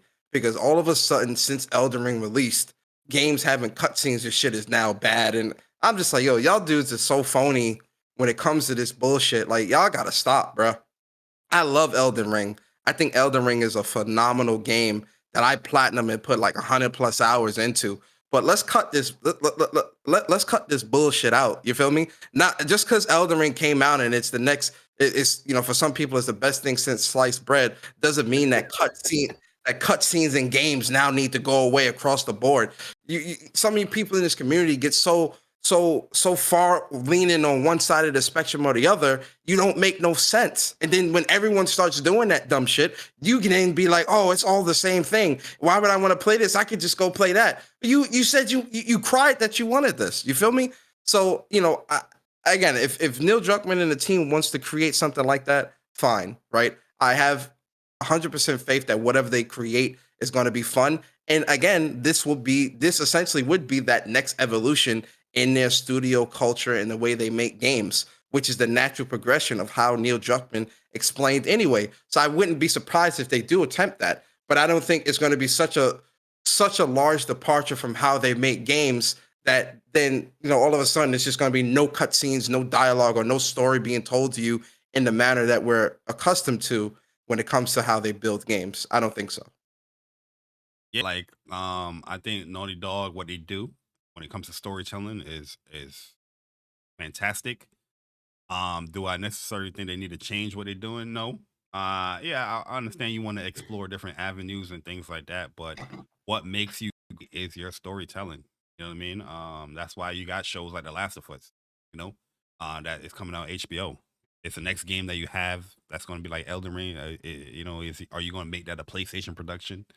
You know what I mean? And my whole thing is just like, I don't mind them doing this because I do like games like Elden Ring and Bloodborne. I like how From Software tell their story. People tell me all the time, there's no story in those games. I'm like, yeah, there is. You just gotta go out and seek it. I like that stuff, but when it comes to PlayStation, will they get away with something like that? Like Naughty Dog. You know what I mean? Because the expectation is much, much higher when it comes to a PlayStation game. It's like, oh, PlayStation, how are they gonna tell a story without telling a story? You know what I mean? Like, well, before a game like Elden Ring is gonna be fine and dandy. You know what I mean? How people don't want to have developers tell them to do a side mission or put a side mission on the map. You know what I mean? But if it was a PlayStation game was to do that, people was like, yo, you didn't to put the side mission on the map, man. How you gonna do that? It's just bad development. You know what I mean? The criticisms are always gonna be different. So yeah, I'm curious to see what they're gonna do here with this. Yeah, at the end of the day, I do have a lot of faith in Naughty Dog. They are wonderful developers. So, we'll see what they do. Hopefully it's nothing like the game that they're trying to make that's like this is like a huge departure from like a Uncharted and Last of Us. It's more like a fantasy type game or something. But even with that, you need a lore and story. I don't know. I don't know, man. We'll see. I trust Naughty Dog though. I trust them. But the next thing I want to talk about, Persona, man, because I know you play a lot of Ubisoft games. But what the hell is going on over there at Ubisoft, man? What the hell is going on? I'm seeing here people are striking. I'm seeing games are being canceled. I'm seeing a whole bunch of so Ubisoft confirms that a Project Q has been canceled here. The French trade union calls on Ubisoft Paris workers to strike following CEO comments. The ball is in their court as far as like the whole workers thing that he said. But yo, isn't that looking too good over there, Ubisoft, man? Skull and Bones delayed or canceled again. It's delayed again. And it doesn't even have a release date, and PlayStation took it out of the store. Hey, look, man. I hate to see Ubisoft in this state, right? Because when I think back to the Ubisoft of old, man, were they great, man. With Prince of Persia and Assassin's Creed and even Watch Dogs 2. Like, man, they were on point. Yeah, yeah, man, listen. Don't even start me on that. I think so here's what I think, right? Ubisoft started chasing trends. Bingo. Because they started making all these free-to-play, super aggressive games as a service, live service games trying to make money. They started getting a little too bloated when it came to the Assassin's Creed series. They just, I feel like and through that process, they lost themselves. Now, I'm not saying, don't make other games, right? You see something that might be a trend or might be something that you can jump on and make some extra cash. Absolutely. But I still think you need to remain true to yourself and remain true to the fans and what they know, and they've grown accustomed to you, to what you make. And I think with Ubisoft, they've moved so far from that they're a shell of their former selves. And then when it comes to a lot of these live service games, I remember reading earlier this week that they had like 10 or 12 live service games in production that just got canceled. And then the ones that they were putting out, they just didn't seem ambitious enough. Like, they put that Roller Champions, and it just was so bare bones. It was like nothing there. They put out, I forgot the other battle royale game they put out. It's nothing. And I'm just like, yo, what are you doing? Like, you're not putting no effort into these games. Like, there's no effort, no passion. They come off as just games that you're just putting out, trying to make money and try to become the next Fortnite. And if unfortunately, they found themselves in this position. You know what Ubisoft be doing? They will come out with like a game, right? And that game have some type of like success or people liking it, and they will come out with a game right after with the same concept, but like a multiplayer mode. Like, yo, didn't they come out with like that Riders Republic, right? Riders Republic came out And then right after Riders Republic, they did that Roller Champion. It's like the same jump with like, I'm like, what the hell? What are you doing, man? Like, and then you got like all these microtransactions and stuff. It's yeah, crazy. bro. That's the biggest. And it's like the gameplay is bad. It's like the gameplay's not even fun. Like it's not a game that you want to stick to. For me personally, because even playing Riders Republic, I'm like, where's the passion in this? Yeah, like what's the passion in this, bro? Like it just seemed, nah, bro, that shit seemed trash. You remember back in the day when you had your bikes and you meet up with your friends and just riding and you just riding absolutely. around. I also remember the days of like Tony Hawk and SSX and stuff like that. Those games were incredible. Even the BMX series was good, bro, back in the day. You know what I'm saying? Like, but that's what Riders Republic supposed to be. Like, you meet up with your friends and just ride around and do tricks. That's corny though, bro. But it ain't fun though. It's not made like the fun loop is just not. It's not there. And again, I played the demo. I didn't play the full game, you know. So full disclaimer on that. Maybe the full game is better, but playing that demo, I was bored after like an hour or two. I'm like, yo, this shit is boring. Like, what? There's nothing more to it, bro. It was very bare bones. I think for me, what Ubisoft is like, again, you go back to like the 360 era, right? No, or even before that, on the original Xbox with Splinter Cell, you had the Ghost Recon, Future Soldiers, and all their games stood out to a point like Ubisoft's like, oh, that's their game.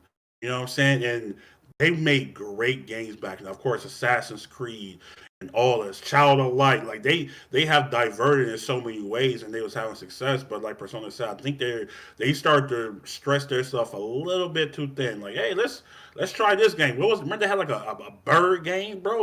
Like Eagle Flight. Eagle Come Flight. on, man. Yeah, Eagle Flight, man. Bro. Like, yo, but you see what I'm talking about, though. And Chuck, you know that was derived from Assassin's Creed, and it's like that's exactly what I'm talking about right there. They took a concept from Assassin's Creed and tried to make it into a game. That's where Skull and Bones came from Assassin's Creed Black Flag, and they tried to make a game like it's like. And I'll be honest with you. That was like that was the start of the downfall for us. These boat fight, like, come on, man. I don't want to play this, bro. Like, they start to change the core of their games to where, not in the good way, but like we said before, if you want to innovate, that's fine, bro. But adding battleships, bro, and I'm an assassin, like, that doesn't make any sense to me. You suck my battleship. It literally doesn't. It doesn't make any sense, and I feel like they listen to the internet. They going all over the place, man. You got Skull and Bones. They chasing fads, man. Yeah, and it sucks, man. Because I'm like, yo, with games like what's it called? Ghost Recon Wildlands and stuff like that's not the experience, bro.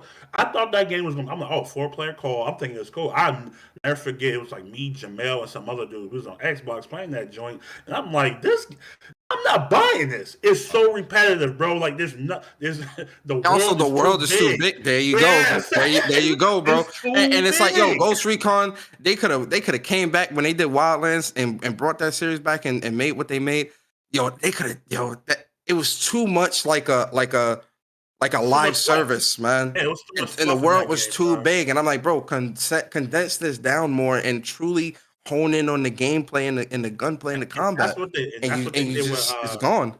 That's what they did with Future Soldier on the 360. It was linear. That's probably the best Ghost Recon game. Future Soldier was lit. Was so fire. That's one of the best campaigns I ever played, bro. Yeah, you know what's funny? You know what's funny? They had a somewhat of a gem where we don't even know what's going on with this guy. I think it was announced like 2 years ago or last year or whenever. With X Defiant, right? Me and Bari played the hell out of that for like a couple of days. It was very COD-ish. Had some issues, things that it needs to work out. But from what we played, it was dope. Yeah. Where is that? You know, that might be coming. Nah, they say it's still coming. It's taking too long. They that could have been something that really had a lot of. That was something that I felt had a lot of promise. If they would have updated certain things with the gunplay, I felt like the moves and abilities that you had with that game was cool. Some of it needed some tweaks, especially when it came to like the healing. That needed to be a little bit better. And some of the map, I like the map design. I thought the map design was dope, but it had promise. Where is that? And even with Division is great, but Division 2, I don't know. Division 2, it just felt too much, and I'm just like, yo, what? No, I'm not with that grind. So I think what's his name? Dark. Dark. He was talking about Far Cry too. I think that's the problem with that series. Far Cry 6 was Far Cry 6 was good though. I did enjoy Far Cry 6.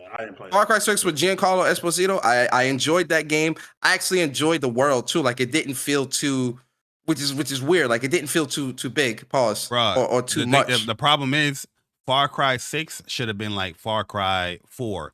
They too much, bruh. Like yo, give this junk a breather. The one game that they're not listening to, what people want, is Splinter Cell. I don't understand how you don't have that shit. Blacklist came out almost 10 years ago, bro. At the end of like PS3. Yeah. Yeah, it came out in 2013. I'll never forget it, bro. And I was like, what?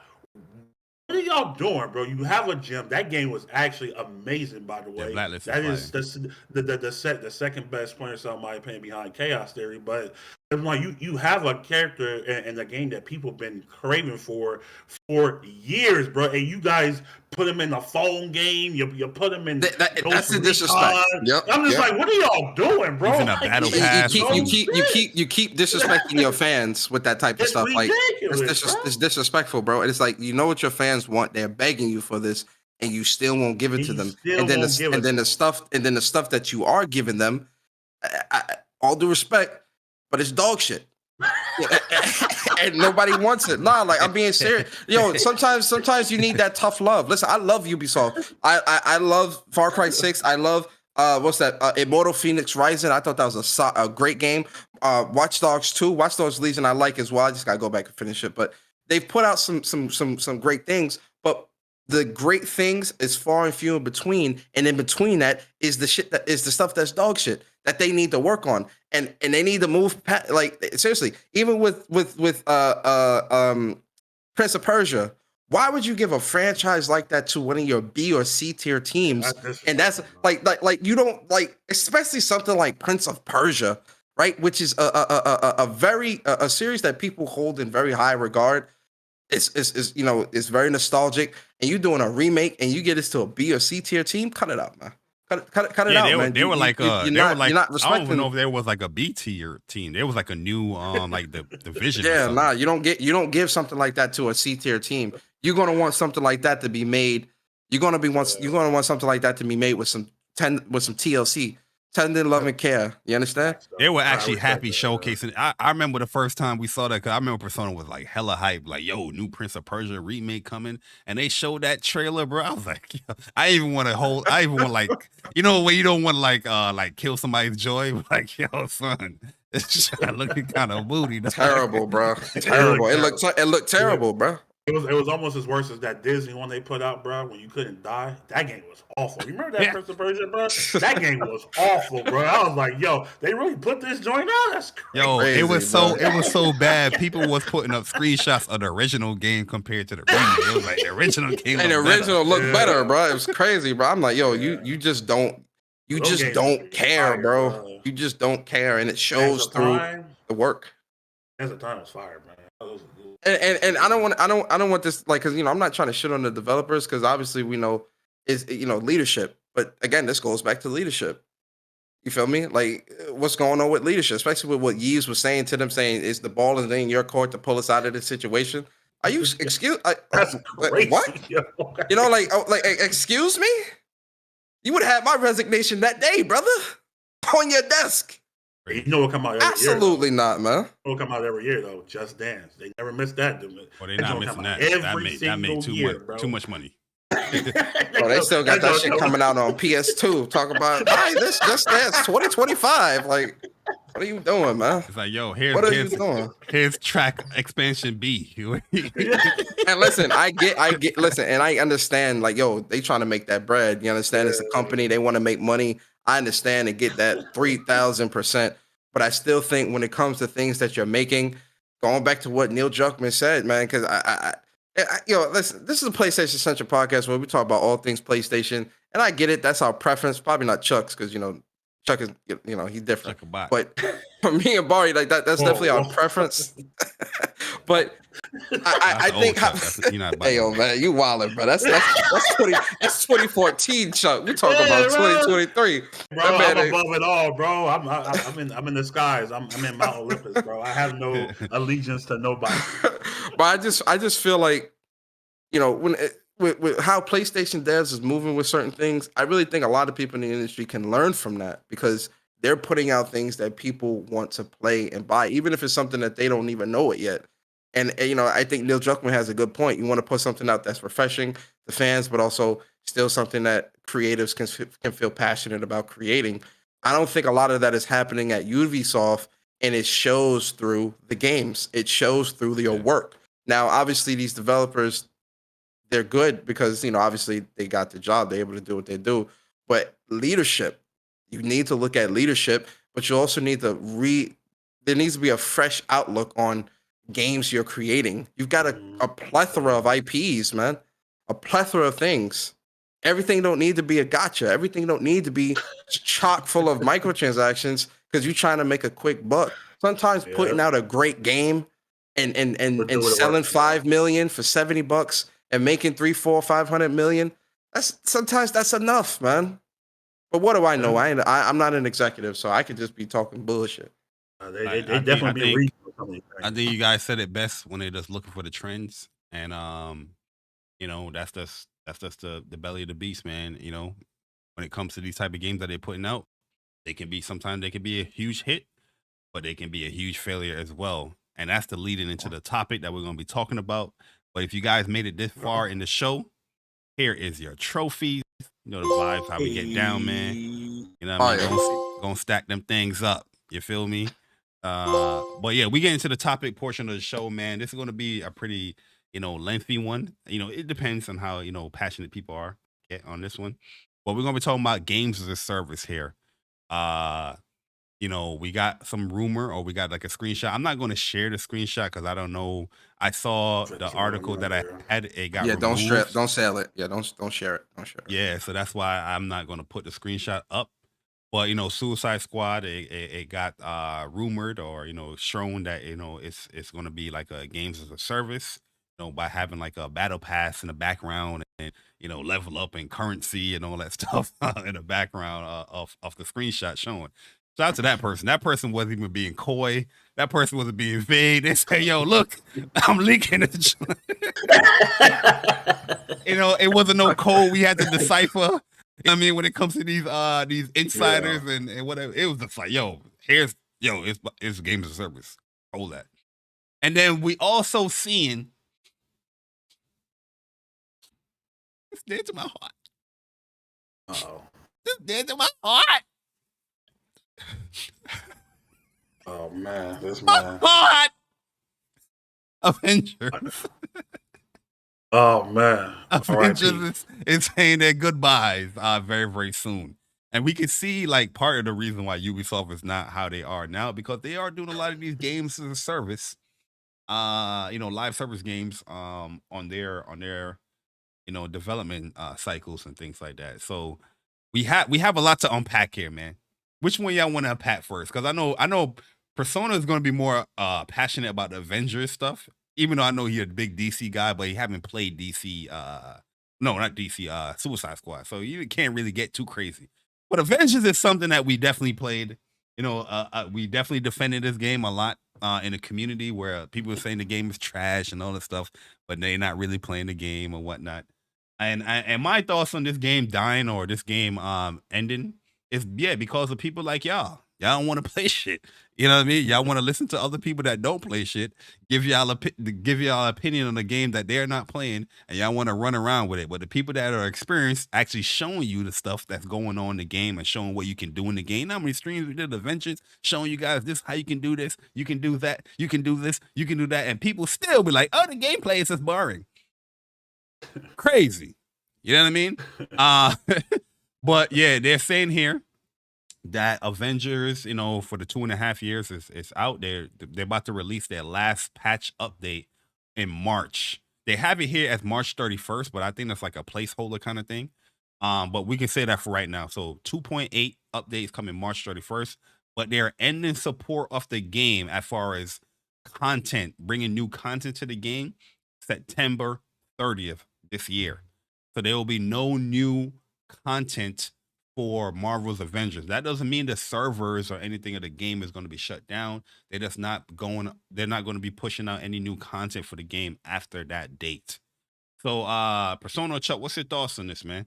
Also, yeah, everything that you have like earned, or if things that you have purchased within the game, you know, like the credits and whatever they call the units, that's going to be all converted.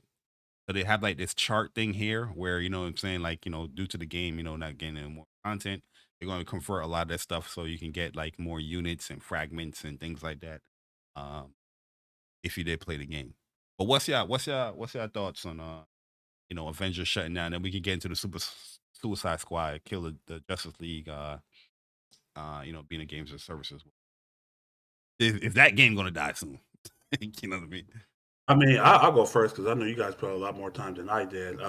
So I did buy Marvel's Avengers day one, As you should. and I beat the story. I leveled my Hulk up like all the way, and then when I tried to transfer my file, something happened. And it had me start all over, so I kind of just stopped playing. I did try to dabble into like the DLC content where like the Black Panther, the what's her girl name? The Bishop. Kate Kate Bishop. Bishop, right? Yeah, Kate Bishop.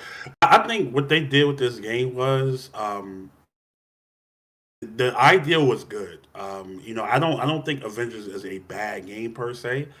I do feel like it took them a while for the ball to get rolling because the content it really wasn't there at the launch of the game, but once they got the ball rolling, then they start putting stuff out, and then it got better. Square Enix, some of the animations did look janky. You gotta keep it a stat. I think Hulk was actually perfect in this game, especially the way how you could build him, either make him a tank or make him get like ultimates all the time. I think that's how I had my build. He was just like War Hulk all the time. I was just doing ultimates all the time and shit like that. So that definitely gave you options on how you want to build your character, and I did like that aspect. But I do feel like the content was just too far in between, and it kind of deterred players from playing. And not only that, of course, To be fair though, Chuck, right? With okay. Avengers, I feel like this game is the only game where people did not give them the excuse of COVID. Because I remember when Avengers came out, they said like, yo, certain the expansion and the Spider-Man stuff is going to be delayed because of COVID set them back. And people was not trying to hear them when they said it's like, what? This game, it has no content. Why is the content coming out so late? Like, yo, they told you in the roadmap. Like they said, like, yo, content is gonna come out late. Like the Black Panther stuff got delayed and all that stuff because of COVID. And it's the only game I've ever seen where people's like, nah, we ain't trying to hear that excuse. every other dev, they got their excuse of COVID. I wouldn't go. That's a little bit extreme. We did kind of harp on some other people for not doing the same thing that during like years like when Ghost of Tsushima dropped and and stuff like that. So we have got on other developers from not putting out quality games during that time. I'm just saying for Avengers, for a game that's built like this, you kind of want to make it be beginning and they kind of trickle down a little bit as the time goes on. You know what I'm saying? Because you playing the same missions over and over and over and over again. Because a lot of time when I was doing the level of my character, I was just in the training room, beating up on the box, bro. You know what I'm saying? You get training room, you're gonna get the levels, but you're not really like getting like super. Yeah, that's what I'm saying. That's what I'm saying. Then you'll go play and then get the other stuff like the power and all that other stuff. But overall, I thought the game. I wish this game didn't have the COVID stink on it. You know what I'm saying? Because I do feel like it really came out a lot better. But overall, see you at the crossroads, Avengers. I mean, for them to continuously put out content, even like when your game is considered a failure, to some. You know what I'm saying? And for them to continuously put out content, like grade A content too. A lot of that stuff was dope, man. So big ups to them, man. But yeah, sometimes it just don't work out, bro. Like, you get wrong place, wrong time. And a lot of this is the same thing that happened to Granblue Versus. Like, it's just wrong place, wrong time sometimes. And you can't really get the proper support that, you thought you was going to. Yeah, that's pretty much my thoughts on it. Yeah, like Avengers, it did launch buggy. As far as content wise, I don't think it never had any content. Obviously, you're gonna be doing some repetitive stuff because you're playing the game a lot. You know what I mean? And I feel like for you to get into a repetitive state, you got to put in like 50, 60, 70 hours. majority of the people that have like criticisms about this game, they don't have those type of hours. I know they don't. You know what I mean? They beat the story and they packed that joint up and kept it moving. You know what I mean? So I don't know how they talking about the game repetitive when you don't have no hours in the game. You know what I mean? But as far as like a games as a service, they definitely lived up to it because they added a lot of content. You know, we just got Winter Soldier. You got Thor. You know, the Mighty Thor. You got Spider-Man, Black Panther, Kate Bishop, Hawkeye. There's a lot of and each of those characters brought like a story aspect to it as well. You know what I mean? The costumes. I think people didn't really like the costumes, that you got to pay for the costumes and how it's set up. The most stupid stuff people would be complaining about. You know what I mean? Like, oh, I wish I could mix and match costumes. The whole game was going for a comic book aesthetic. You know what I mean? That'd be the complaints. Like, yo, this game always got some type of weird complaints. I'm like, damn, yo, for somebody that's not even playing the game, you complain about the weirdest shit. Like, I'm not even hearing you talking about like gameplay aspect. And then when it comes to gameplay aspect, I always tell people like, I don't understand what you're not seeing in the gameplay. Like, there's a lot to explore because this game is always a game that's constantly giving you stuff to play around and switch up builds and stuff like that. And like, yo, how obviously we know that people don't explore games like that. This is why a lot of people don't play fighting games. You know what I mean? They say fighting games is hard because they don't want to take the time to put in that stuff. So I understand that, but I'm just like, you know what I mean? It's like, yo, how can you really talk about gameplay when you're not really like exploring it? I always have an issue like that when it comes to the community. They know how I get down. Like, yo, people got at me talking about Kana and the parry. You know, we had a lot of debates. I'm like, yo, get that parry right. I don't know what to tell you. You know what I mean? But yo, Persona, man, Avengers is going down, and I blame you. Okay, you was out here capping for the goddamn game, left and right. You know what I mean? Nobody could even mention Avengers without you. Did you play it? You know what I mean? What's your thoughts on Avengers? You know, they're not supporting Avengers no more. Support is to cease on September 30th, 2023. Both single player and multiplayer gameplay will continue to be available. Because I know a lot of people didn't read that part. It was like, oh, the game is ended, it's dead, it's over. But just stopping support of the game. What's your thoughts? Uh-oh. Chuck, I apologize, man. Wow. But you gotta live through this. But I would like to give my thoughts. Oh my god. Oh no. I would like to give my thoughts because I'm happy you didn't show up last week. I was right. First off, I want to say, Mr. J. Bari. Oh my god. Congratulations on interviewing Danielle Basudi. I watched you on Persona. Did you enjoy the interview? I thought it was a great interview. I enjoyed it very much. Oh, thank you for actually answering the question. I appreciate it. Absolutely. That's a bad faith response. I'm glad that you brought this topic up, Mr. J. Bar, because I have a couple things to say. You understand? Did you play Avengers? That's a bad faith question. That's a bad faith question. I got to be honest. Here's the things you need to understand. The beta? That's a bad faith question. That's a bad faith question. Come on, Mr. J. Bar. You know better. I know better. You don't play no goddamn games, man. I play games. Listen, I've told you, I am a voice of the people. I speak for the people, and the people have spoken. They have talked to me. I've had conversations. I am in the gutter with the people. Okay. And the thing that the people keep saying is games as a service games are not the future. They're anti-consumer. You understand? No one wants to pay a fee to play the game. Why are you trying to nickel and dime me for Avengers? It's very anti-consumer. Why do I have to pay you real world money to buy these costumes? It should be something that I earn, but I don't want to grind in the game. It should just be something that was given to me because you already got my $60 or $70. Yeah, because you can earn everything that you want to earn in Avengers outside a few costumes. But but go ahead. You don't want to grind. I didn't play the game. So you don't want to play the game. Yeah, I did not play the game, but I'm still going to speak on the game because I shouldn't have to play the game to have an opinion, Mr. J. Bari. Gotcha. This is the gaming community today. You understand? I don't have to play games to speak on them. Even though I've never touched a game as a service game, I still think games as a service is bad because I have to grind. I have a wife and kids. Respect my time. I got a wife and kids. I've got a wife and kids. So You understand? how you got a wife and kids and you all the way in Persona crib like that, man? What's going on? That's a bad faith question. It's a bad faith question. Here's the thing you need to understand. Had Avengers released into a service like Game Pass, hold on, Persona. If it were released in Game Pass, this wouldn't happen. And this is what you need to understand. Hold on. This is what you need to understand is that those 12 live service games that PlayStation making,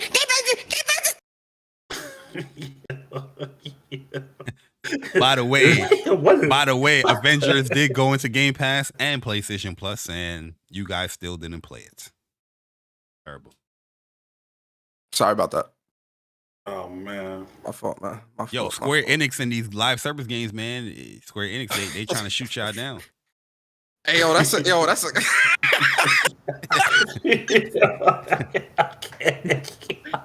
Y'all crazy, bro.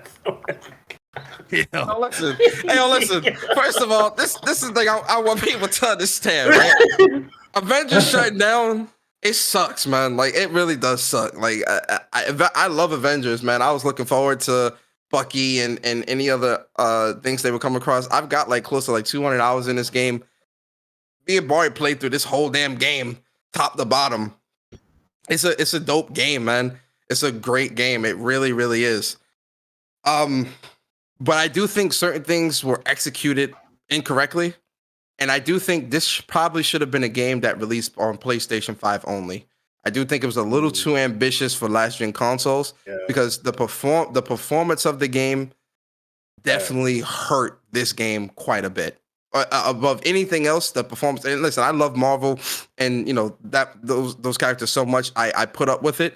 But on a PlayStation 4, the performance of this game was bad. It was terrible. Can I say something real quick? You good. One of the criticisms that I hate about this game that people share is the fact that they're saying that why are we fighting aimbots and robots and things like that, right?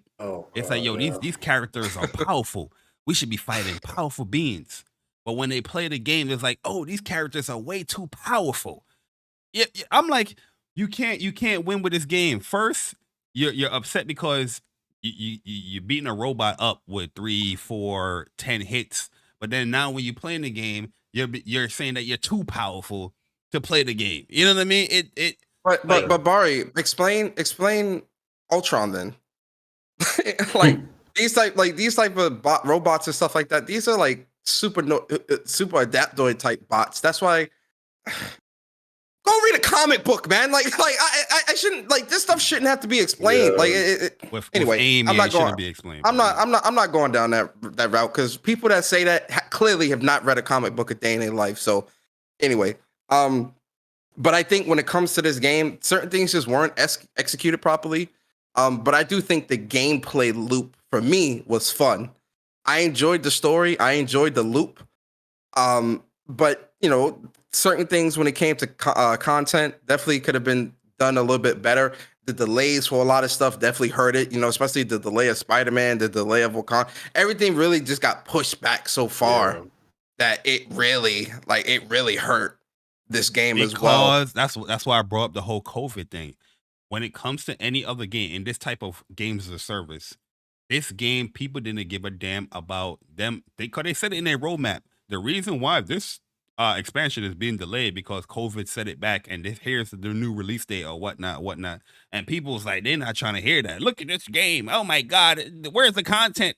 Every other live service game that come out, and people, there's COVID as this type of delayed, or heck, games in itself in general. People was very sympathetic to that stuff. Like, oh, we understand. But that's the thing, man. I don't think people really. People's idea of what games as a service is really is warped, right? Because everyone thinks that a games as a service is something that has artificial grind and they're trying to nickel and dime you for every little thing in the game.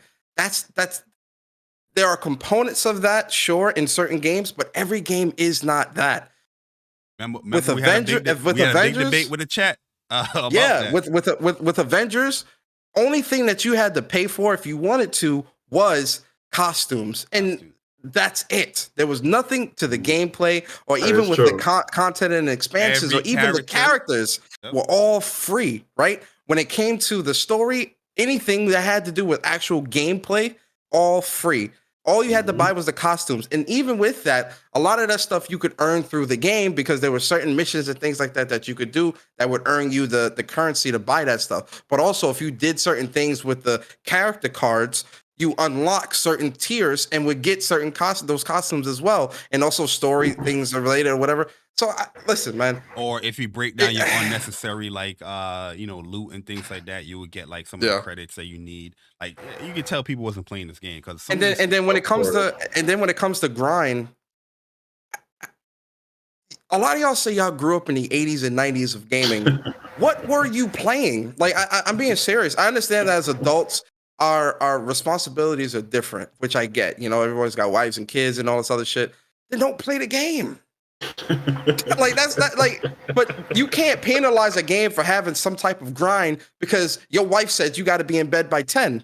Wow. Like come on, man. You got games like Final Fantasy 14 or Realm Reborn where people will be doing the same boss fight because they're trying to grind levels or grind items or try to get certain loot. You don't see people complain about that, but for some strange reason, when it comes to Avengers, oh my god, I got to play the same boss over and over again so I can get certain specific things. That's what these type of games are. These are the same people. These are the same people that told you to go to the underworld in Elden Ring to farm souls so that you can level up. Avengers is a bad thing, though. I'm done, bro. The thing is, man, I keep telling people that there's specific games that come out that people just want to pick on. It's always that game. Avengers in 2020 is that game. Forspoken in 2023 is that game where people is like, no matter what they show you or what they do, they're gonna pick on the game and like this is gonna be deemed a bad game. And when if it's a bad game, you're gonna make countless videos on it and tell people that see this is what people do in the community many times, man. Like Avengers. Yeah, go ahead. No, go ahead. Go finish it. I'll go after you. No, like I said, Avengers, it's not a perfect game. It has its issues with it. A lot of the stuff they fixed, like Persona said, when it comes to the PlayStation 5 version, which was a free update, if you already bought the game. A lot of people basing their opinions on the game as well from the beta. The beta and the final game was a completely different night and day game. Night and day. You know what I mean? Night and day difference. But yeah, like I at the end of the day, regardless of how I feel about it, Persona feel or Chuck feel about it, the game is coming to an end as far as like official support for the game in later this year, in September. And hopefully, I'm pretty sure like through like PC community, you probably see some mods and people do some other support for the game and things like that. But we'll see where the game goes if they're gonna do a sequel to it or whatnot. But I liked Avengers. I thought it was a good game. But it sucks. This is the atmosphere that you put yourself into when it comes to live service games. You know what I mean? Not all of them are hits. Not all of them is going to be the Fortnite, the Call of Duty, or the Final Fantasy 14, Realm Reborn. You know what I mean? A lot of them end up like how Avengers is going to be. Oh. Yeah, I was just going to say real fast, like, about the whole grind thing. I think people will that might not be the grind for them per se. We kind of all grind games, whether it be racing game. It's a lot of people will, 1,000 hours on GT. You got people who grind, RPGs, and then you got people who grind fighting games. You got people who grind sports games. So I think it's all about preference. You know what I'm saying? So maybe, one gameplay loop can be cool for one person, then not be cool for the other person. So I just feel that's what it was for the most part, because like when you do missions in Avengers, they're not bad missions. Like they're not like they're quick as well. Yeah, so there's like, but I do feel like unless and I think that's what it was. A lot of people's problem is they didn't really know what type of build they wanted to do. Thing is, you're just. But I agree, Chuck, I agree with you 100%. I agree. But I agree. You have to play the game. There you go. That. Thank you. There you go. Thank you. You know what I mean? Thank you. A lot of people haven't played the game. No, Sam. But what I was going to say was like, if you're just playing this game like mindlessly and not really trying to actually like accomplish your build or something like that, then like what's the point of this? No, honestly, I think a lot of people, this is my opinion, didn't really understand the It's game. my opinion. I'm sorry. That's it because I'm sorry. Go ahead, brother. Go ahead, brother. no, it's all good. But I feel like a lot of people they were looking at this game like kind of how what Bari was saying with the Witches, like, oh, it's just like a beat 'em up Marvel's game.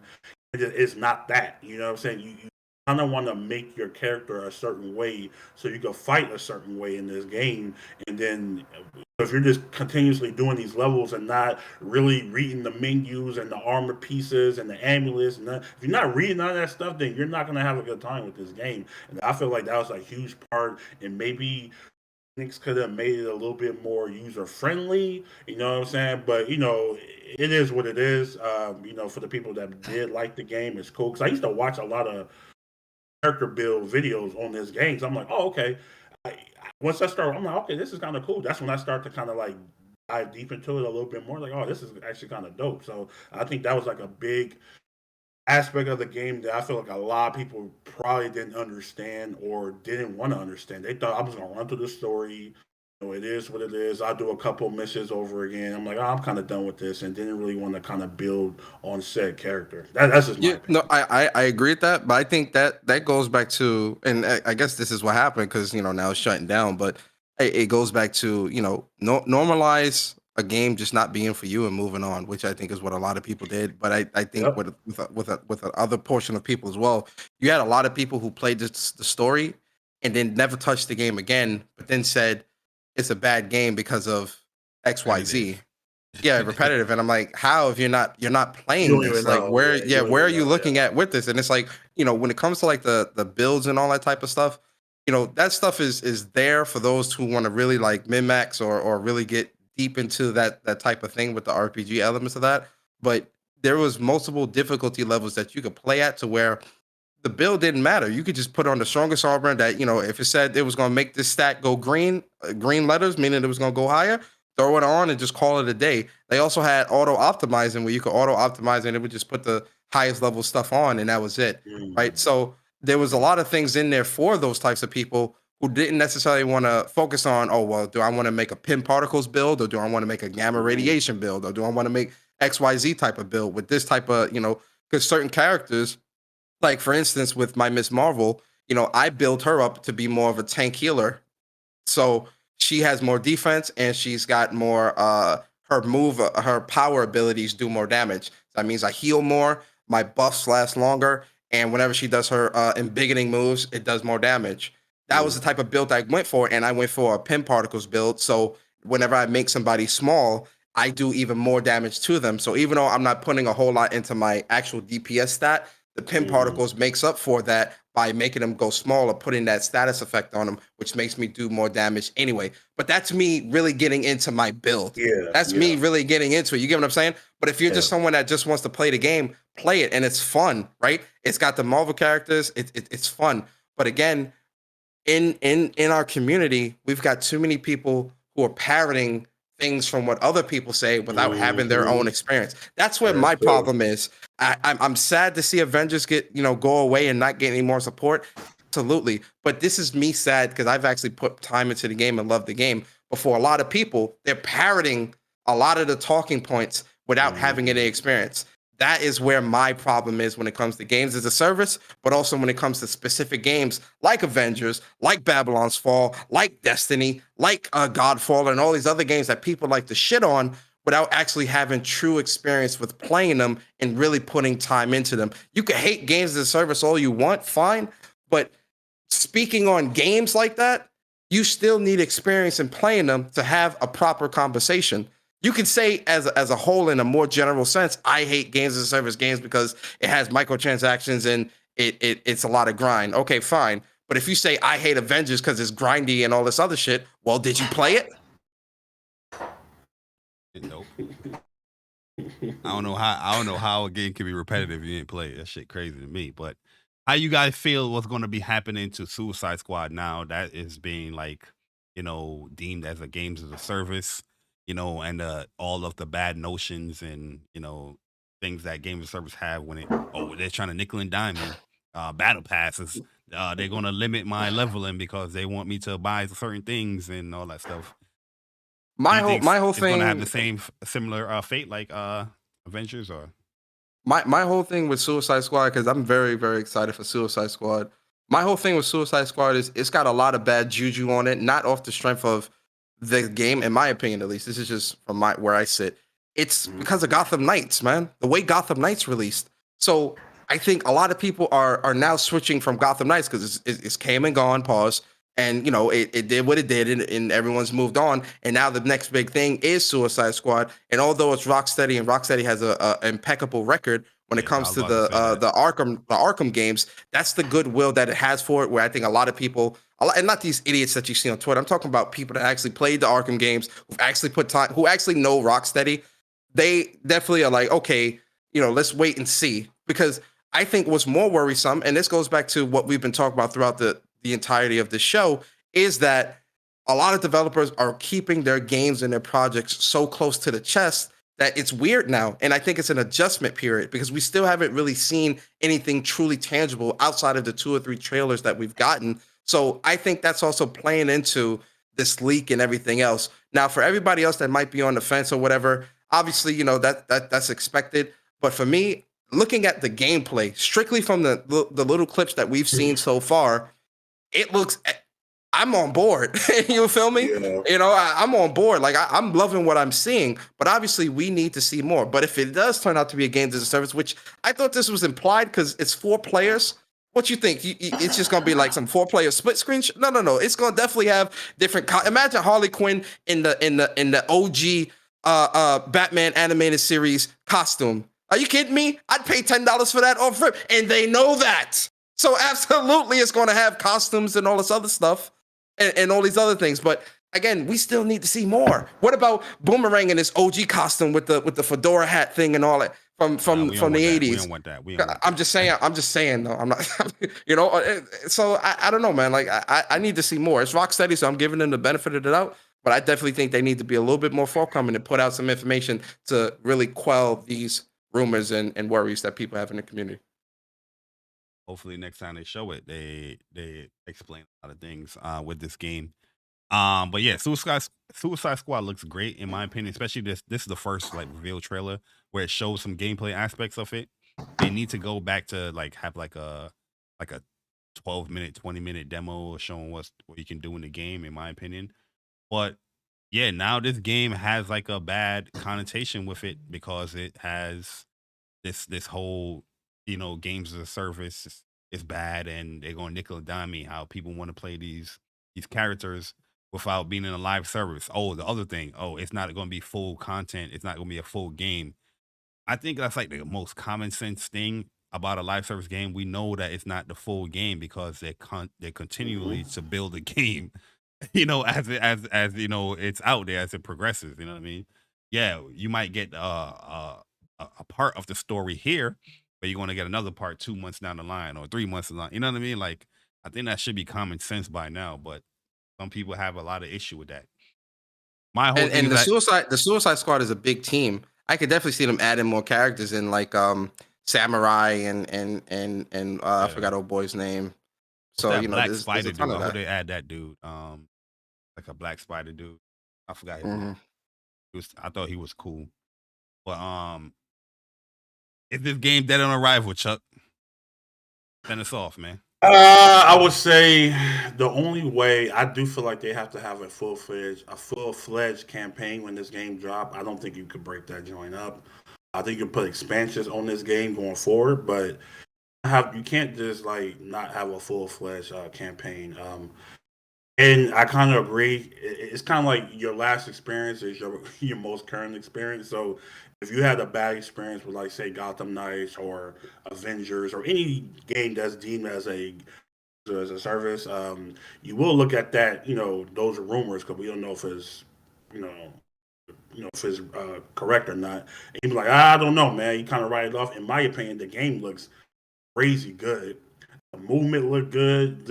Everything looks good. So You know, it could be like, you know, putting lipstick on the pig. We don't know yet. You know what I'm saying? It was What? in my back. Yo. What? Yeah. That man so old, bro. He said lipstick on the pig. What? That's an old man term. That's You got it, brother. Old man term, man. You know what I'm saying? Nah, but I'm just saying, like, it can look. You could try to spruce it up, but if the content is not there, or if the gameplay loop is not fun, then really nothing else matters, in my opinion.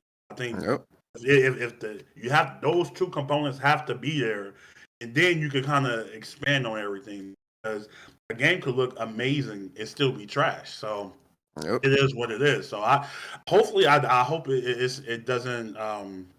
I don't really care if it's a game with a service or not. I don't really care about that. I just want the game to be fun and reasonable.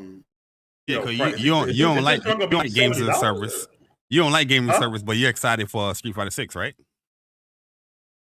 I'm indifferent, bro. I don't really. Nah, I'm messing around. I had a conversation. I know what you're trying to do. I know what you do. You know what I'm saying? But I'm smarter than the average bear. You know, hey, boo boo. You know what I'm saying? Oh no, I hate games of service, but you know, Gran Turismo 7 is a great game. Absolutely. It's crazy, but like I said, at the end of the day, hopefully, whatever they decide to do with this game, just do it the right way, and I feel like they'll be fine, because visually it looks better than anything that we played so far. Rocksteady gonna make that jump. Yeah, so they gonna go in. So hopefully, like I said, the gameplay loop is fun. You know, the characters look like their personalities are on point. Like everything just looks good, but we've all been fooled before, man. So I don't know. We just have to wait and see. But I don't feel like either way, if it's a GaaS or not, I don't think that's really gonna matter. The gameplay and the content is what's gonna stand out the most. That's my opinion. Yeah, so let me get these super chats. I think did we get Kratos 99 super chat? We talking about Lady D? Yeah. We got. All right, so Jeff B Gaming with a 499 said Avengers had the same repetitive enemy types, boring boss battles, shaking my head. Yeah, you know, we spoke on Avengers. Yeah, we spoke on that. You know, we gave our thoughts on that. You know, if you guys thought it was repetitive, as long as you played it, man, that's all I really cared about. As long as you played it and at good lengths, to know that the game is repetitive. And it's cool. But before we get up out of here, man, I got a new segment here. I'm surprised. I'm mad at myself that I actually posted it in the chat, man. I was supposed to put secret chat, but I mean secret topic. But we're gonna have a new topic here, Persona, man. Make us feel good.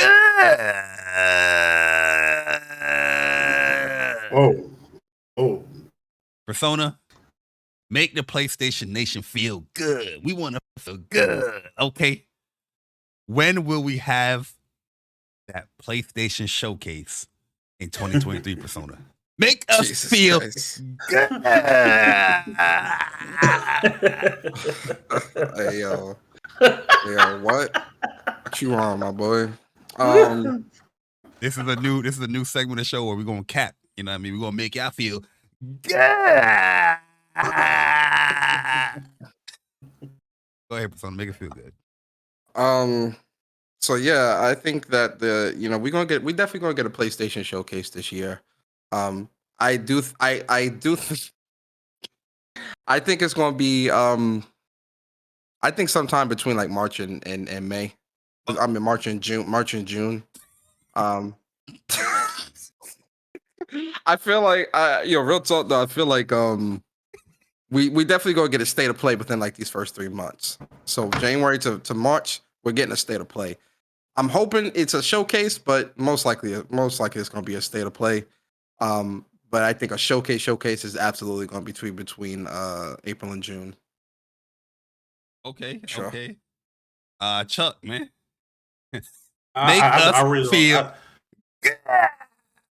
I think the showcase days are over, man. I think the state of plays are good enough. And they can do multiple within the year. So I don't feel like a showcase is actually needed anymore. What? Yeah, no, I kind of felt it. I think the state of plays they had last year were really good. I mean, of course, they're gonna have if they want to show like the first party stuff, you can do a state of play. I don't feel like the kind of like the same thing anyway. So, they just have to focus on their first party titles more so than third party titles, or maybe do a mixture of it. But it's literally like the same thing. So the state of play is pretty much the way for them now, and I respect it. Okay. PlayStation Nation, I'll make y'all feel good real quick. Here's a trophy. I think we're going to have a first party showcase right before or after PlayStation VR is out. Where they're going to have a showcase? Yes, a showcase. A showcase. Okay. I'm speaking it into existence, okay? Right before or after PlayStation VR is out. Because we need that. We want that. We got to have that. I do kind of agree. Blurring the lines, state of play, showcase. It kind of blurring the lines with that. That was a good point. But we need to highlight a first party, man. We need to highlight. It's long overdue. It's definitely long overdue. It's long. It's way long overdue, man. Crazy, bro. Crazy. Yo, guys, but if you made it this far, man, we appreciate you guys supporting What's Up PlayStation podcast. We are at the end of episode 112, so here is your platinum trophy. Hey. And if you booted the PlayStation 4 version, you know the vibes. You get that another platinum trophy. Yes, sir, man. But yo, it's a pretty less show, man. I thought it was gonna be a short one, but a lot of news came in. Like 4 hours, man. A lot of news came in to the joint. This the council days over here with this one. Boy. It's time for lunch now, man. Yeah. Yes, sir. I'm starting. I got Grubhub on the way. Listen, yo, shout out to these Grubhub already on. That Grubhub order already in. 10 minutes ago. What you mean? Shout out to these equalizers because I don't know if y'all heard my stomach when I jumped. But yo, Chuck, man, hit us with your outro. Let the people know where they can find you. Yeah, man. So you can find me. Twitter, man. My Twitter handle was Upchuckgaming, man. It was a pleasure being on here, man, chopping it with you guys. It's about games, you know what I'm saying? It's kind of cool, Shout out to my brothers, man, doing big things this year. Continue success. My podcast with my brother, Dreology619. You can follow him on Twitter. Plus on Block Podcast every Friday, 5:30 p.m. Pacific time, 8:30 p.m. Eastern time, man. Like I said, we have a lot of fun on that show. We talk a lot of fighting games. News, we go over reviews on games, we kind of break down things. We have we love our topic section. Final round is actually one of my favorite parts of the show. Final round. Love final round, man. That's like my favorite part of the show. It's definitely more discussion based. Love interacting with the chat. It's actually really fun. So yeah, man, give us a shout out, man. Check out one of our shows, man. If you like, please subscribe, man. We're definitely trying to get to at least 500 by June. That's the mark for us. We're definitely trying to push out more content. We looking to change our overlay because Street Fighter 5 is dead, bro. So we kind of have to move on to the next generation. So we're looking to do that. You know what I'm saying? Just trying to build and trying to make our mark in this YouTube thing, man. So like I said, I shout out to everybody that always come through, man. We had the chat was fire last night, but everybody was having fun. It was actually really cool, man. So I appreciate everybody. But yeah, continue success to my brothers, man. This is actually fun. I love being on WUPS, man. You know what I'm saying? It's fun. Yeah, put some block in the song, like I said, though. What's up? Put some block. Oh yeah, we should announce that too, man. Oh man. Persona jumped the gun again. I ain't jumping on nothing. What you mean? I'm always ready. Mr. Competitive over here, this can't let people just talk about the fighting game they're excited about. Persona has agreed. We all agreed. We're gonna be fighting plus on Block Podcast when it comes to Street Fighter 6. We didn't have a specific date as far as what we're going to be choosing, what we're going to do it, but pretty sure around like July or whenever everybody decide to do it. And we're gonna duke it out, man. First to 10 team base fight, and plus What's Up PlayStation podcast is gonna win. So it's gonna be yes, sir. We stay ready. WUPS boys, stay ready. You feel me? get bodied, but that's cool though. One thing before you go, me and shout out to Stone, man. Stone is actually a real good person in this community, man. And me and her, we are definitely collabing for a fight night, charity night, March 25th. We're still trying to figure. We was talking yesterday. We're trying to figure out the groundwork. But once we get that popping, we're definitely gonna start. Putting that stuff out next week and then going forward with that. It will be like a pay-per-view event. We kind of didn't want to go the lobby route because I felt like that's not really entertaining. So we are looking for players from different set games. I will do a poll today, putting out different games, just kind of see where the interaction is at. And so it's going to be like a tournament? No, it's gonna be more like it's gonna be more like a grudge fight match card type thing. It's gonna be a fight card. Okay. And I just, we kind of came to the agreement that just be more entertaining because tournaments, we already know how tournaments is. So you and Stone y'all gonna commentate? Yeah, man. But like I said, she definitely put the invite out for you, Jay, Dre, anybody that want to come through and help out, man, you definitely can. Again, this is all for charity. Sure. You know what I'm saying? So this is, she definitely, she's done this before. She actually has one next month. It's like a random game night, with people, but she definitely wanted to try something different, man. So definitely look out for that. Like I said, you can follow her. I don't know her Twitter handle off the head, but just follow me. Yeah, A Dark Night, what I'm saying? I'm Upchuckgaming. So yeah, so just look out for those tweets, man. And definitely, what I'm saying, if you are interested, just show up, man. Like I said, all proceeds go to charity. We got prizes for the winners. We got a lot of stuff that we talked about yesterday. So just look out for that, man. Yeah, shout out to Stone, man. Real cool people. Yeah, Stone cool. Doing big things over here, man. But yeah, appreciate you, Chuck, coming through, man, on the podcast. It was like last minute, but I had to get you on here to talk about that Granblue and represent a little bit. Glow. Pause. First he called you 4 in the morning. Yo, Chuck, get your mans. First he called you 4 in the morning West Coast time. Then he kept you on a podcast for 4 hours. Get your mans, dog. Yeah, bro. I'm about to send pictures. I'm about to eat and take a nap. A pig with lipstick. Hey, that man used that old school ass reference, bro. I couldn't believe it. Man, Chuck from the 70s. Well, hit us with your outro, bro. Let people know where they can find you. Yes, sir. So listen, man. First off, man, shout out to my bro Chuck, man. It's always good chopping it up with Chuck. He's a great dude, man. I can't wait till we meet up again at one of these tournaments or some shit, man. Plus on Block, man. I want to see that grow, man. I really do. And, y'all can help us with that, man. So definitely, if you love WUPS, you're going to love Plus on Block. So make sure you guys check them out, man. The link's in the description, and it's going to be in the chat as well. And it's featured on our official What's Up PlayStation YouTube page as well. Scroll to the bottom. You'll see the featured channels, and you'll see Plus on Block there. For me, man, I am, gaming with Persona, and this was a great show, man. A lot of great news, a lot of great topics. You can find me on Twitter at Persona Speaks. Also, I might stream Monster Hunter later on this afternoon, or this evening. I might stream some Monster Hunter and hunt some of these monsters, man. Show y'all some of my hammer action, hammer combos, messing these dudes up. So that might happen. I'm a longsword guy. Yeah, what? Longsword, the long. Oh, the longsword. Yeah, that longsword is pause. It's I'm about to say, like, y'all better pause that. Monday is tomorrow is obviously Last of Us. Monday I'm gonna put out my review for Last of Us episode 2. That's gonna be dope. And content gonna be put out throughout the week, man. Listen, also I'm doing my unboxing for DualSense Edge. That'll probably be out Thursday or Friday, depending on when I get the controller and when I get home from work.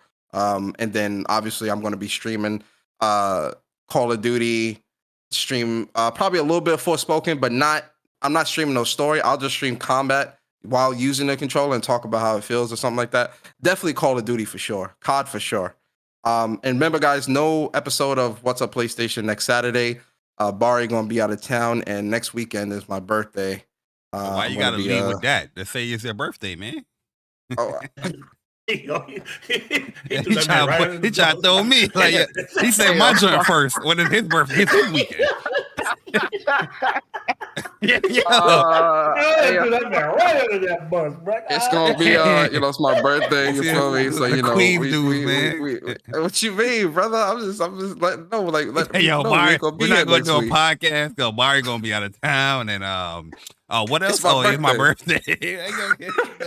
Your boy gonna be the big 3-1, man. So I'm hype about that. Hey, that boy. Oh, So yeah, man. he's gonna get his first gray hair soon. Nah, man, chill, man. Not till I'm like 50. So yeah, next weekend, no show.